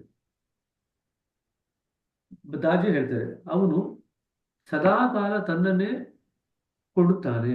ದಾಜಿ ಹೇಳ್ತಾರೆ, ಹಾಗೆ ಮಾಡುವುದು ಅವನ ಸಹಜ ಸ್ವಭಾವ. ಇದು ಅಂಡರ್ಲೈನ್ ಮಾಡ್ಕೊಳ್ರಿ. ಅವನು ನಮಗೆ ಕೊಡ್ಬೇಕು ಅಂತ, ತನ್ನನ್ನು ತಾನು ಕೊಡ್ಬೇಕು ಅಂತ ಯಾವಾಗ್ಲೂ ಕಾಯ್ತಿರ್ತಾನೆ. ಆದ್ರೆ ನಾವು ಅವನ್ಗೆ ನೀನ್ ಬೇಕಪ್ಪ ಅಂತ ನಮ್ ಕೇಳೋದೊಂದು ಬಿಟ್ಟು ಇನ್ನೆಲ್ಲ ಕೇಳ್ತೀವಿ. Page number 143. ಭಗವಂತ ತನ್ನನ್ನು ತಾನು ಅರ್ಪಣೆ ಮಾಡ್ಕೊಳ್ಳಿಕ್ಕೆ ಯಾವಾಗಲೂ ಸದಾ ಸಿದ್ಧವಾಗಿರ್ತಾನೆ. ಆದ್ರೆ ನಾವು ಅವನನ್ನು ಕೇಳೋದೊಂದು ಬಿಟ್ಟು ಇನ್ನೆಲ್ಲ ಕೇಳ್ತೀವಿ. ಅವನು ಕಾಯ್ತಾ ಕೂತಿರ್ತಾನೆ, ಇವನು ಯಾವಾಗ ನನ್ ಕೇಳ್ತಾನೆ ಅಂತ ಕಾಯ್ತಾ ಕೂತಿರ್ತಾನೆ. ಸರಿನಾ? ಏಕೆಂತಂದ್ರೆ ಭಗವಂತನಿಗೆ ತಾನು ಇನ್ನೊಬ್ಬರಿಗೆ ಕೊಡೋದನ್ನ ಬಿಟ್ಟು ತನ್ನನ್ನು ತಾನು ಅರ್ಪಣೆ ಮಾಡ್ಕೊಂಡು ಬಿಟ್ಟು ಅದು ಬಿಟ್ಟು ಅವ್ನಿಗೆ ಇನ್ನೇನು ಬರಲ್ಲ. ಅದೇ ಅವನ ಕೆಲಸ, ಅದೇ ಅವನ ಸ್ವಭಾವ. ಅದೇ ವೇಳೆ ಆತನ ಆಶೀರ್ವಾದಗಳು, ಆತನ ಪ್ರಾಣವತಿ, ಆತನ ಕೃಪೆ ಸದಾಕಾಲ ಲಭ್ಯವಿರುವುದನ್ನು ನಾವು ಗಮನಿಸಿದರು. ಸಣ್ಣ ಹನಿಯ ಮಳೆಗೆ ಮತ್ತು ಧಾರಾಕಾರವಾದ ರಭಸದಿಂದ ಸುರಿಯುವ ಮಳೆಗೆ ವ್ಯತ್ಯಾಸವಿರುತ್ತದೆ. ಹಾಗಾದರೆ ಅವನು ನಮಗೆ ಹನಿ ಹನಿಯಾಗಿ ಆಶೀರ್ವಾದ ಮಾಡುವ ಬದಲಾಗಿ ತನ್ನನ್ನೇ ನಮ್ಮ ಮೇಲೆ ಪ್ರವೇಶಿಸಲು ನಾವು ಯಾವುದು ಅನುವು ಮಾಡಿಕೊಡುತ್ತದೆ? ಬಾಬೂಜಿಯವರು ಒಂದು ಕವಿತೆಯನ್ನು ಉಲ್ಲೇಖಿಸಿದ್ದಾರೆ. ದಾಜಿ ಹೇಳಿದರು, ಓ ದಿವ್ಯ ಹೃದಯಗಾಗಿ ಬಾಯಾರಿದವನೇ, ಅದಕ್ಕಾಗಿ ಹೃದಯವನ್ನು ಬರಿದಾಗಿಸು. ಮಧುಪಾತ್ರೆಯ ಶಿರವು ಬರಿದಾದ ಬಟ್ಟಲಿನ ಮೇಲೆ ಮಾತ್ರ ಬಾಗುವುದು. ಹಾಗಾದರೆ ನಮ್ಮನ್ನು ತುಂಬಿಸಬೇಕಾದರೆ ನಾವು ಮೊದಲು ಖಾಲಿಯಾಗಬೇಕು. ನೆನಪಿಟ್ಕೊಳ್ರಿ. ಹೌದು ಎಂದರು ದಾಜಿ. ನಮ್ಮ ಹೃದಯಗಳು ಆಗಲೇ ತುಂಬಿದ್ದರೆ ಬೇರೆ ಯಾವುದಕ್ಕಾದರೂ ಸ್ಥಳವೆಲ್ಲಿದೆ? ಬದಲಾಗಿ ನಾವು ನಮ್ಮ ಹೃದಯದಲ್ಲಿ ನಿರ್ವಾತವನ್ನು ಸೃಷ್ಟಿಸಬೇಕು. ನಿರ್ವಾತವು ಆಕರ್ಷಿಸುತ್ತೆ. ಮಳೆ ಹೇಗೆ ಉಂಟಾಗುತ್ತದೆ ನಿಮಗೆ ತಿಳಿದಿದೆ ಅಲ್ಲವೇ? ವಾಯುಭಾರ ಕುಸಿತದಿಂದ ಮಳೆ ಆಗುತ್ತದೆ. ಹೌದು ಎಂದರು ದಾಜಿ. ವಾಯುಭಾರ ಏನ್ ಮಾಡುತ್ತೆ? ಒಂದು ನಿರ್ವಾತದ ಪ್ರದೇಶವನ್ನು ಅದು ಸೃಷ್ಟಿ ಮಾಡುತ್ತೆ. ನಿರ್ವಾತವಿದ್ದಾಗ ಸುತ್ತಲಿನ ವಾಯು ಒಳಗೆ ಸೆಳೆಯಲ್ಪಡುತ್ತದೆ, ಅದು ಮೇಲೇಳುತ್ತದೆ. ಆಗ ಘನೀಕರಣ ಉಂಟಾಗಿ ಮಳೆಯಾಗುತ್ತದೆ. ಹಾಗಾಗಿ ನೀವು ದಿವ್ಯ ಕೃಪೆಯ ವರ್ಷವಾಗಲಿ ಎಂದು ಬಯಸಿದರೆ ನಿಮ್ಮ ಹೃದಯದಲ್ಲಿ ಕಡಿಮೆ ಒತ್ತಡದ ವ್ಯವಸ್ಥೆಯನ್ನು ಉಂಟು ಮಾಡಬೇಕು. ಅಂದರೆ ನಿಮ್ಮ ಹೃದಯವು ಖಾಲಿ ಆಗಬೇಕು. ಯಾವುದೇ ಉಡುಗೊರೆಗಾಗಲಿ, ಕೃಪೆಗಾಗಲಿ, ಲಕ್ಷಣಗಾಗಲಿ ಬಯಕೆ ಇರಬಾರದು. ಆಗ ಅಂತರಂಗದಲ್ಲಿ ನಿರ್ವಾತ ಏರ್ಪಡುತ್ತದೆ. ಇದು ಅಪ್ರಯತ್ನವಾಗಿ ನೀವು ಹಂಬಲಿಸುವ ದೈವಿ ಕೃಪೆಯನ್ನು ನಿಮ್ಮ ಎಡೆಗೆ ಆಕರ್ಷಿಸುತ್ತದೆ. ಸೊ ಪ್ರೇಯರ್ ಮಾಡೋದು ಅಂತಂದ್ರೆ ಹ್ಯಾಗ್ ಮಾಡ್ಬೇಕು ಅಂತಂದ್ರೆ ಹೃದಯ ಖಾಲಿ ಆಗ್ಬೇಕು, ಹೃದಯದಲ್ಲಿ ವ್ಯಾಕ್ಯೂಮ್ ಆಗ್ಬೇಕು. ಹೃದಯದಲ್ಲಿ ವ್ಯಾಕ್ಯೂಮ್ ಆಯ್ತು ಅಂತಂದ್ರೆ ದೈವ ಕೃಪೆ ತಾನಾಗಿ ಹರಿದು ಬರುತ್ತೆ. ನಾವು ಅದಕ್ಕೋಸ್ಕರ ಕೇಳುವಂಥದ್ದು ಅವಶ್ಯಕತೆ ಏನಿಲ್ಲ. ನಿಮ್ಮ ಹೃದಯದೊಳಗಿನ ನಿರ್ವಾತ ಸಂಪೂರ್ಣವಾಗಿದ್ದಲ್ಲಿ ಪರಮಾತ್ಮನು ಅಲ್ಲಿ ವಾಸಿಸುತ್ತಾನೆ. ಅದನ್ನು ಅವನು ತಪ್ಪಿಸಿಕೊಳ್ಳಲಾರನು. ಅಂಡರ್ಲೈನ್ ಮಾಡ್ಕೊಳ್ರಿ. ಅವನಲ್ಲಿ ವಾಸ ಮಾಡ್ಲೇಬೇಕಾಗತ್ತೆ. ನಿಮ್ ಹೃದಯ ಪೂರ್ತಿ ಖಾಲಿ ಆಗ್ಬಿಟ್ರೆ ಅವನಲ್ಲಿ ಬಂದು ವಾಸ ಮಾಡ್ಲೇಬೇಕಾಗತ್ತೆ. ಅವನ್ ಬೇರೆ ಯಾವುದೇ ಚಾಯ್ಸ್ ಇಲ್ಲ. ಆದರೆ ನಿರ್ವಾತವು ಒಳ್ಳೆಯ ಗುಣಗಳನ್ನೇ ಆಕರ್ಷಿಸಬೇಕೆಂದಿಲ್ಲ. ನಾನು ಹೇಳಿದೆ. ದಾಜಿನಕ್ಕರು, ನಿಜ. ನಿಮ್ಮ ಹೃದಯದಲ್ಲಿ ಒಂದು ಸಣ್ಣ ಆಸೆ ಇದ್ದರೂ ನಿರ್ವಾತವು ತೊಂದರೆಯನ್ನು ಆಕರ್ಷಿಸಬಹುದು. ಹೃದಯ ಅನಂತವಾಗಿರಬಹುದು, ಆದರೆ ಒಂದು ಸಣ್ಣ ಆಸೆಯು ಇರುವಿಕೆಯು ಅದರ ಜಾಗವನ್ನು ಅನಂತವಾಗಿ ತುಂಬಬಹುದು. ಈ ಸ್ಥಿತಿಯಲ್ಲಿ ಹೃದಯ ತನ್ನ ಪೂರ್ವಿಕೆಯನ್ನು ಲೌಕಿಕದಲ್ಲಿ ಕಾಣುತ್ತದೆ. ಕೂಡಲೇ ಪ್ರಪಂಚದ ಎಡೆಗೆ ಧಾವಿಸುತ್ತದೆ. ಪ್ರಪಂಚ ಅದರೆಡೆಗೆ ಧಾವಿಸುತ್ತದೆ. ಸೊ ನಾವು ನಿರ್ವಾತ ಸೃಷ್ಟಿ ಮಾಡ್ಕೊಂಡು ನಿಂತಿಟ್ಕೊಳ್ರಿ. ನಿರ್ವಾತ ಸೃಷ್ಟಿ ಮಾಡ್ಕೊಂಡು ಆಸೆನೂ ಇಟ್ಕೊಂಡಿತ್ತು ಅಂತಂದ್ರೆ ಆ ಆಸೆ ನಮ್ಮ ಹೃದಯ ಎಲ್ಲ ತುಂಬಿಡುತ್ತೆ. ಯಾವಾಗ ನಮ್ಮ ಆಸೆ ಹೃದಯ ಎಲ್ಲ ತುಂಬುತ್ತೋ ಅದನ್ನ ನಾವು ಪೂರ್ತಿ ಮಾಡ್ಕೋಬೇಕು ಅಂತಂತ ಪ್ರಪಂಚ ನಮ್ಮ ಹೃದಯದೆಡೆಗೆ ಧಾವಿಸುತ್ತೆ. ಈ ಸ್ಥಿತಿ ಹೃದಯ ತನ್ನ ಪೂರೈಕೆಯಲ್ಲಿ ಲೌಕಿಕದಲ್ಲಿ ಕಾಣುತ್ತದೆ. ಕೂಡಲೇ ಪ್ರಪಂಚ ಅದರಿಗೆ ಧಾವಿಸುತ್ತದೆ ಮತ್ತು ನಿರ್ವಾತ ಹಾಳಾಗುತ್ತದೆ. ಸ್ವಲ್ಪ ಅಜಾಗರೂಕರಾಗಿ ಬೆಲೆಯನ್ನು ತೆರಬೇಕಾಗುವುದು. ಹೃದಯ ಉನ್ನತವಾದುದರ ಕಡೆಗೆ ಅಭಿಮುಖವಾದಾಗ ಮಾತ್ರ ಅದರಲ್ಲಿ ನಿರ್ವಾತವಿರುವುದು ಒಳ್ಳೆಯದು. ಇದು ಅಂಡರ್ಲೈನ್ ಮಾಡ್ಕೊಳ್ರಿ. ಯಾವಾಗ ವ್ಯಾಕ್ಯೂಮ್ ಇರಬೇಕು ಹಾರ್ಟಲ್ಲಿ, ಯಾವಾಗ ಹೃದಯದಲ್ಲಿ ಭಗವಂತನಡೆಗೆ ಹೋಗ್ಬೇಕು ಅಂತ ಒಂದು ಭಾವ ಸ್ಪಷ್ಟವಾಗಿದೆಯೋ ಆವಾಗ ಮಾತ್ರ ನಿರ್ವಾತ ಮಾಡ್ಕೊಂಡ್ರೆ ಭಗವಂತ ನಮ್ಮ ಹೃದಯಕ್ಕೆ ಅವನ ಕೃಪೆ ದೈವಿ ಕೃಪೆ ಹರಿದು ಬರುತ್ತೆ. ನಾವು ನಿರ್ವಾತ ಮಾಡಿಕೊಂಡು ಅದರಲ್ಲಿ ಆಸೆ ಇಟ್ಕೊಂಡ್ರೆ ಆ ಆಸೆ ನಮಗೆ ಜೀವನದಲ್ಲಿ ಸಾಕಷ್ಟು ತೊಂದರೆಗಳನ್ನು ಕೊಡುತ್ತೆ. ಹಾಗಾದ್ರೆ ನೀವು ಅಂತರಂಗದ ನಿರ್ವಾತ ಎಂದು ಹೇಳಿದುದು ಬಯಕೆಗಳಿಲ್ಲದ ಸ್ಥಿತಿ ಎಂದು ನಾನು ಹೇಳಿದೆ. ಅದಕ್ಕಿಂತಲೂ ಹೆಚ್ಚಿನದು ಎಂದರು ದಾಜಿ. ಅದು ನೀವು ಅಲ್ಲಿ ಇಲ್ಲದಿರುವ ಸ್ಥಿತಿ. ನೋಡಿ, ಪ್ಲೋಟೋ ಹೇಳಿದ ನಿಮ್ಮನ್ನು ಅರಿಯಿರಿ, ಆದರೆ ಬಾಬುಜಿಯವರು ಹೇಳಿದ್ರು ನಿಮ್ಮನ್ನು ಮರೆಯಿರಿ. ಅಂದ್ರೆ ನಿರ್ವಾತ ಅಂತಂದ್ರೆ ನೀವೇ ಇಲ್ಲದೆ ಇರತಕ್ಕಂಥದ್ದು. ನಾವೇ ಇಲ್ಲದೆ ಇದ್ರೆ ಮಾತ್ರ ಭಗವಂತ ಬರ್ಲಿಕ್ಕೆ ಸಾಧ್ಯ. ಬರೀ ನಮ್ಮ ಆಸೆಗಳು, ನಮ್ಮ ಬಯಕೆಗಳು, ನಮ್ಮ ಭಾವೋದ್ರೇಕಗಳು, ನಮ್ಮ ಸಂಸ್ಕಾರಗಳು ಇಲ್ಲದೆ ಇದ್ರಲ್ಲ. ನಾವೇ ಇಲ್ಲದೆ ಇರತಕ್ಕಂಥ ಸ್ಥಿತಿ. ನಾವೇ ಇಲ್ಲ ಅಂತಂದ್ರೆ ಎಲ್ಲವೂ ಇಲ್ಲ ಅಂತ ಆಯ್ತು. ನಮ್ಮ ಆಸೆ ಇಲ್ಲ, ನಮ್ಮ ಪಾತ್ರ ಇಲ್ಲ, ನಮ್ಮ ಗುಣ ಇಲ್ಲ, ನಮ್ಮ ವಿಶೇಷತೆ ಇಲ್ಲ, ನಮ್ಮ ಸ್ಥಿತಿಗತಿಗಳಿಲ್ಲ, ಯಾವುದೂ ಇಲ್ಲ. ಎಲ್ಲವೂ ಹೋದಾಗ ಭಗವಂತ ಹೃದಯದಲ್ಲಿ ವಾಸಿಸ್ತಾನೆ. ಅದಕ್ಕೆ ಕನಕದಾಸರು ಹೇಳ್ತಾರಲ್ವಾ ಸಿನಿಮಾ ಡೈಲಾಗು, ನಾನು ಹೋದರೆ ಹೋದೇನು ಅಂತ. ಆ ನಾನು ಅನ್ನೋದು ಹೋಗ್ಬಿಟ್ರೆ ನಾ ಭಗವಂತನ ರಾಜ್ಯಕ್ಕೆ ಹೋಗ್ತೀನಿ ಅಂತ. ಕಟ್ಟಕಡೆಗೆ ಪ್ರಭು ಯೇಸು ಕ್ರಿಸ್ತನು ಸರಳ ಮತ್ತು ಸೌಮ್ಯ ಸ್ವಭಾವದವರು ಮಾತ್ರ ಸ್ವರ್ಗವನ್ನು ತಲುಪುವರು ಎಂದು ಹೇಳಿದ್ದಾರೆ. ಸಾಧಾರಣವಾಗಿ ನಾವು ಇದನ್ನು ಅವರು ಮರಣದ ನಂತರ ಸ್ವರ್ಗವನ್ನು ತಲುಪುವರು ಎಂದು ತಿಳಿಯುತ್ತೇವೆ. ಆದರೆ ವಾಸ್ತವಾಂಶವೇನೆಂದರೆ ಸರಳ, ಮುಗ್ಧ ಹಾಗೂ ನಿರಂಕಾರಿ ಹೃದಯಗಳಿಗೆ ಸ್ವರ್ಗ ತಾನಾಗಿ ಇಡುವುದು. ಈ ರೀತಿಯ ವ್ಯಕ್ತಿಗಳು ಹೋದೆಡೆಯೆಲ್ಲ ತಮ್ಮ ಸುತ್ತ ದಿವ್ಯ ಪ್ರದೇಶವನ್ನು ಸೃಷ್ಟಿಸುತ್ತಾರೆ. ಸರಳ, ಮುಗ್ಧ ಹಾಗೂ ನಿರಹಂಕಾರ ಸ್ಥಿತಿಯಲ್ಲಿ ಇರತಕ್ಕಂಥವ್ರು ಎಲ್ಲಿ ಹೋದರೂ ಸ್ವರ್ಗ ಸೃಷ್ಟಿ ಮಾಡ್ತಾರೆ. ಆದರೆ ಹೃದಯದ ಹಂಬಲವು, ಹೃದಯವು ಈಗಾಗಲೇ ಪೂರ್ಣ ತೃಪ್ತಿಯಿಂದ ಇರುವುದಾದಲ್ಲಿ ಸ್ವರ್ಗವು ಇನ್ಯಾವ ತೃಪ್ತಿಯನ್ನು ತಂದೀತು? ಯೌಗಿಕ ಪರಿಭಾಷೆಯಲ್ಲಿ ಹೇಳಿದಾದರೆ ಸಂಪೂರ್ಣ ತೃಪ್ತಿಯ ಆ ಸ್ಥಿತಿ ಉಪರತಿ ಎಂದು ಕರೆದಿದ್ದಾರೆ. ಅನ್ಲೈನ್ ಮಾಡ್ಕೊಂಡ್ರೆ ಉಪರತಿ ಅಂತಂದ್ರೆ ಸಂಪೂರ್ಣ ತೃಪ್ತಿಯ ಸ್ಥಿತಿ. ಉಪರತಿಯಲ್ಲಿ ನಾವು ಈ ಪ್ರಪಂಚದ ಮತ್ತು ಮುಂದಿನ ಲೋಕದ ಯಾವ ವಸ್ತುವನ್ನು ಬಯಸುವುದಿಲ್ಲ. ನೋಡಿ, ನಾವು ಒಂದು ಆಸೆಯ ಪೂರೈಕೆಯನ್ನು ತೃಪ್ತಿ ಎಂದು ಅರ್ಥ ಮಾಡಿಕೊಳ್ಳುತ್ತೇವೆ. ಆದರೆ ನೀವು ಭಕ್ಷ್ಯ ಭೋಜ್ಯಗಳ ಭೂರಿ ಭೋಜನವನ್ನು ಮಾಡುವಿರಿ, ನಿಮಗೆ ಇನ್ನೇನಾದರೂ ಬಯಕೆ ಇದೆಯೇ? ನಿಮ್ಮ ಹೊಟ್ಟೆ ತುಂಬಿದೆ, ಆದರೆ ಇದು ಉಪರತಿಯಲ್ಲ. ಏಕೆಂದರೆ ನಾಳೆ ನಿಮಗೆ ಮತ್ತೆ ಹಸಿವಾಗುತ್ತದೆ. ಬದಲಾಗಿ ನಿಜವಾದ ತೃಪ್ತಿ ಇದ್ದರೆ ಪೂರೈಕೆಯಾಗಬೇಕಾದ ಆಸೆಗಳು ಇರುವುದಿಲ್ಲ. ಅನ್ಲೈನ್ ಮಾಡ್ಕೊಂಡ್ರಿ. ಉಪರತಿಯಲ್ಲಿ ನಿಜವಾದ ತೃಪ್ತಿ ಆದಾಗ ಇನ್ನು ಯಾವ ಆಸೆನೂ ಉಳಿಕ್ ಸಾಧ್ಯ ಇಲ್ಲ. ಪರ್ಫೆಕ್ಟ್ ಕಂಟೆಂಟ್ಮೆಂಟ್ ಆಗ್ಬಿಡುತ್ತೆ. ನೀವು ಅವುಗಳಿಂದ ಮುಕ್ತರಾಗುವಿರಿ. ಹಿಂದೆ ನೀವು ಅವುಗಳ ಗುಲಾಮರಾಗಿದ್ದೀರಿ. ಅವುಗಳ ಪೂರೈಕೆಗೆ ನೀವು ನಿರಂತರವಾಗಿ ಶ್ರಮ ವಹಿಸಿದಿರಿ. ಈಗ ನೀವು ಮುಕ್ತರಾಗಿರುವಿರಿ. ಇದು ತೃಪ್ತಿಗೆ ವಿರುದ್ಧವಾದುದನ್ನು ಕೂಡ ಸೂಚಿಸುತ್ತದೆ. ಹೌದು, ನಾನು ಹೇಳಿದೆ, ಆಸೆಗಳಿಂದ ಹಿಂಸೆಗೊಳಗಾಗದಿರುವುದು. ನಮ್ಮಲ್ಲಿ ಹೆಚ್ಚಿನವರು ಈ ಆಸೆಗಳ ಅನುಸಾರವಾಗಿ ಬಾಬುಜಿಯವರ ಕಥೆಯ ರಾಜನಂತೆ ಪ್ರಾರ್ಥಿಸುತ್ತೇವೆ ಎಂದರು ದಾರಿ. ನಾವು ಪೂರೈಸಿಕೊಳ್ಳಲು ಇಚ್ಛಿಸುವ ಆಸೆಗಳು ನಿರ್ದಿಷ್ಟವಾದ 4 ವಿಧಗಳೆಂದು ವಿಂಗಡಿಸಲಾಗಿದೆ. ನಮ್ಮ ಆಸೆಗಳಿದೆಯಲ್ಲ, ಅದನ್ನು 4 ವಿಭಾಗಗಳಾಗಿ ವಿಂಗಡಣೆ ಮಾಡಬಹುದು. ಯೌಗಿಕ ಪದ್ಧತಿಯಲ್ಲಿ ಈ ವಿಧಗಳನ್ನು ಅರ್ಥ, ಕಾಮ, ಧರ್ಮ, ಮೋಕ್ಷಗಳೆಂದು ಕರೆಯಲಾಗಿದೆ.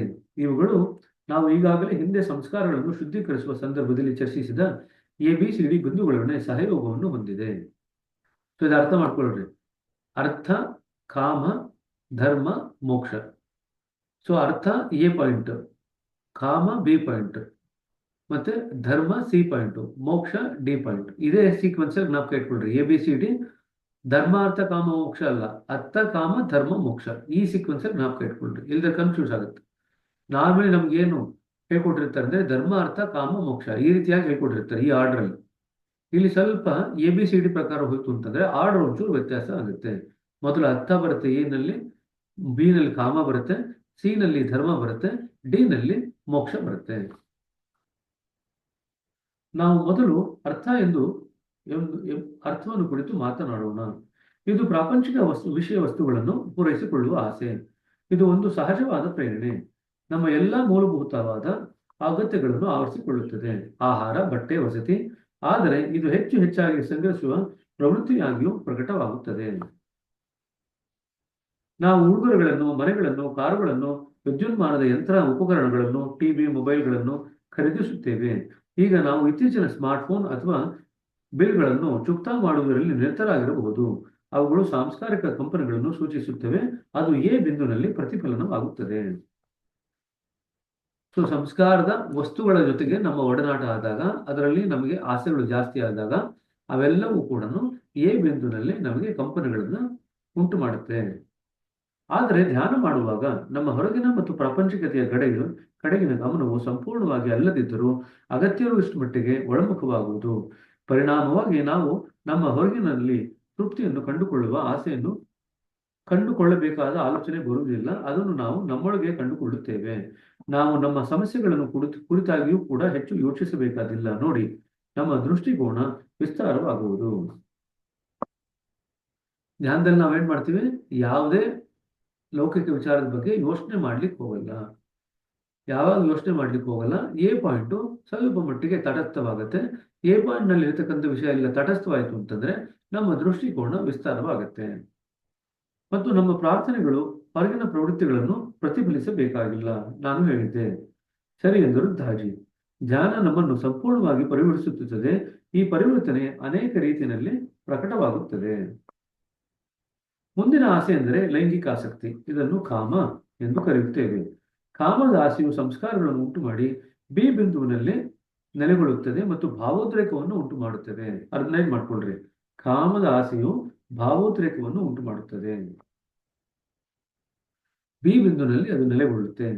ಪ್ರತಿಯೊಂದು ಧರ್ಮದಲ್ಲಿಯೂ ಬ್ರಹ್ಮಚರ್ಯವನ್ನು ಕುರಿತು ಸಂಪ್ರದಾಯವಿದೆ. ನಾನು ಹೇಳಿದೆ, ನಾವು ಕಾಮ ಪ್ರಚೋದಕವಾದ ಆಸೆಗಳನ್ನು ತೃಪ್ತಿಪಡಿಸುವುದರಿಂದ ದೂರ ಉಳಿಯಬೇಕೆ? ಉದಾಹರಣೆಗೆ, ಜನರು ಲೈಂಗಿಕತೆಯನ್ನು ಸಂತಾನೋತ್ಪತ್ತಿಗಾಗಿ ಮಾತ್ರ ಮೀಸಲಿಡಬೇಕೆ ಎಂದು ಹೇಳುತ್ತೀರಾ? ನಾನು ನಿಮ್ಮೊಡನೆ ಒಂದು ಘಟನೆಯನ್ನು ಹಂಚಿಕೊಳ್ಳುತ್ತೇನೆ, ದಾಜಿ ಹೇಳಿದರು. ಒಮ್ಮೆ ನಾನು ಉತ್ತರ ಭಾರತದಲ್ಲಿ ಪ್ರವಾಸ ಮಾಡುತ್ತಿದ್ದಾಗ ಒಬ್ಬ ವೃದ್ಧನು ಒಂದು ಗಂಭೀರವಾದ ಪ್ರಶ್ನೆಯೊಂದಿಗೆ ನನ್ನ ಬಳಿ ಬಂದನು. ನಾನೇಕೆ ಪ್ರತಿ ಸಲ ರತಿಕ್ರೀಡೆಯಲ್ಲಿ ತೊಡಗಿದ ನಂತರ ಅಪರಾಧಿ ಮನೋಭಾವದಿಂದ ಬಳಲುತ್ತೇನೆ? ಆತ ಕೇಳಿದ. ನಿಖರವಾಗಿ ಹೇಳುವುದಾದರೆ, ನೀವು ನಿಮ್ಮನ್ನು ಮಾತ್ರ ತೃಪ್ತಿಪಡಿಸಿಕೊಳ್ಳುತ್ತೀರಿ ಮತ್ತು ಆ ಇನ್ನೊಬ್ಬರ ಬಗ್ಗೆ ಯೋಚನೆಯನ್ನು ಮಾಡುವುದಿಲ್ಲ ಎಂದು ನಾನು ಹೇಳಿದೆ.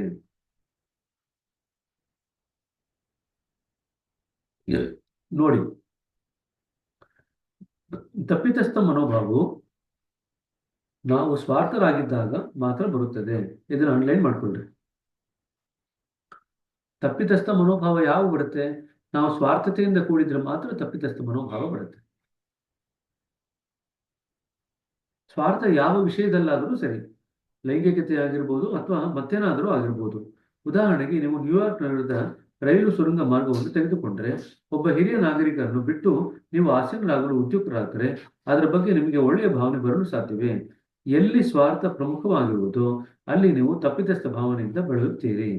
ಆದರೆ ವಿರುದ್ಧವಾದಂಥ ಪರಿಸ್ಥಿತಿ ಇದ್ದರೆ, ನಿಮ್ಮ ಭಾವನೆಯು ಪರಹಿತ ಚಿಂತನೆಯಲ್ಲಿದ್ದರೆ ನಿಮ್ಮ ಅಂತರಂಗದಲ್ಲಿ ಹೇಳಲಾರದ ಒಂದು ಸಂತಸ ಉಕ್ಕಿ ಬರುತ್ತದೆ. ಪರಚಿಂತನೆ ಸಹಜವಾದುದು. ನಾಯಿ ಬಗುಳಿ ತೋಳದ ಬಗ್ಗೆ ಕುರಿಗಳಿಗೆ ಎಚ್ಚರಿಕೆ ನೀಡಿದಾಗ ಅದು ಪರೋಪಕಾರದ ಭಾವನೆಯಲ್ಲವೇ? ಸೊ ಪರಚಿಂತನೆ ಸಹಜವಾದುದು.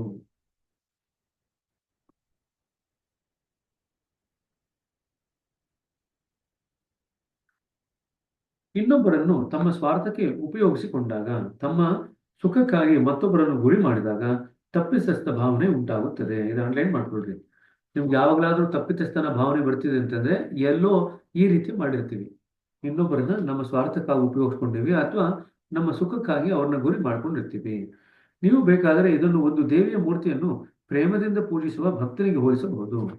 ಪ್ರೇಮವೆನ್ನುವುದು ಕೇವಲ ಒಂದು ಪ್ರತೀಕವನ್ನು ಪೂಜೆ ಮಾಡಬಹುದಾದ ಒಂದು ದೇವಿಯನ್ನಾಗಿ ಬದಲಾಯಿಸುತ್ತದೆ.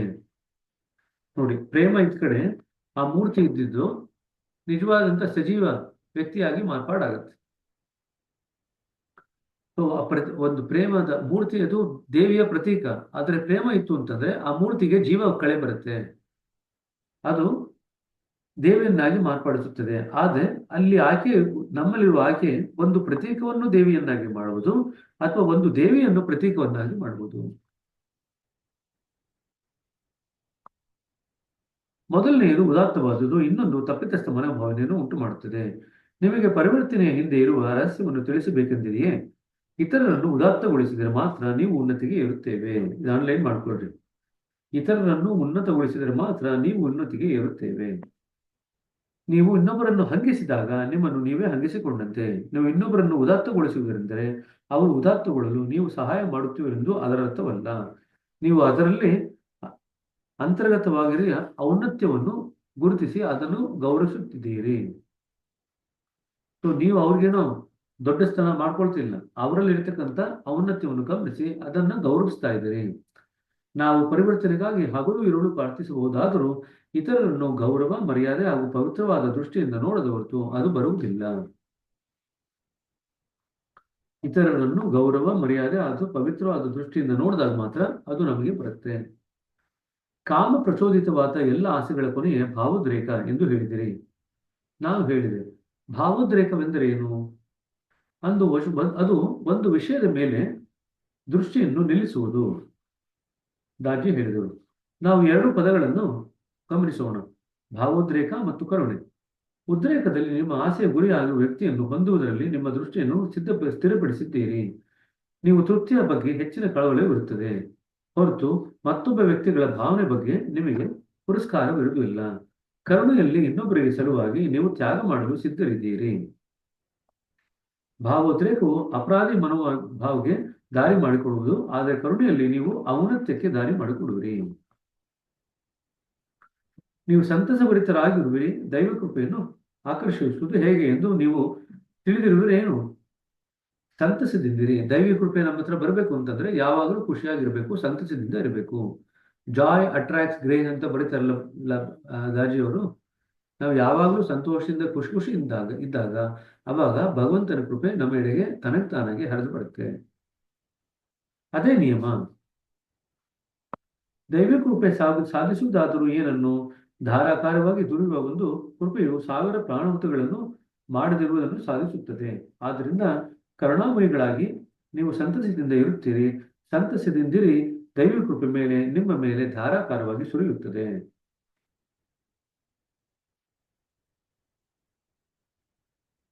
ಸಂತಸವಾಗಿರ್ಬೇಕಂತಂದ್ರೆ ಕರುಣಾಮಯಿಗಳಾಗಿರ್ಬೇಕು.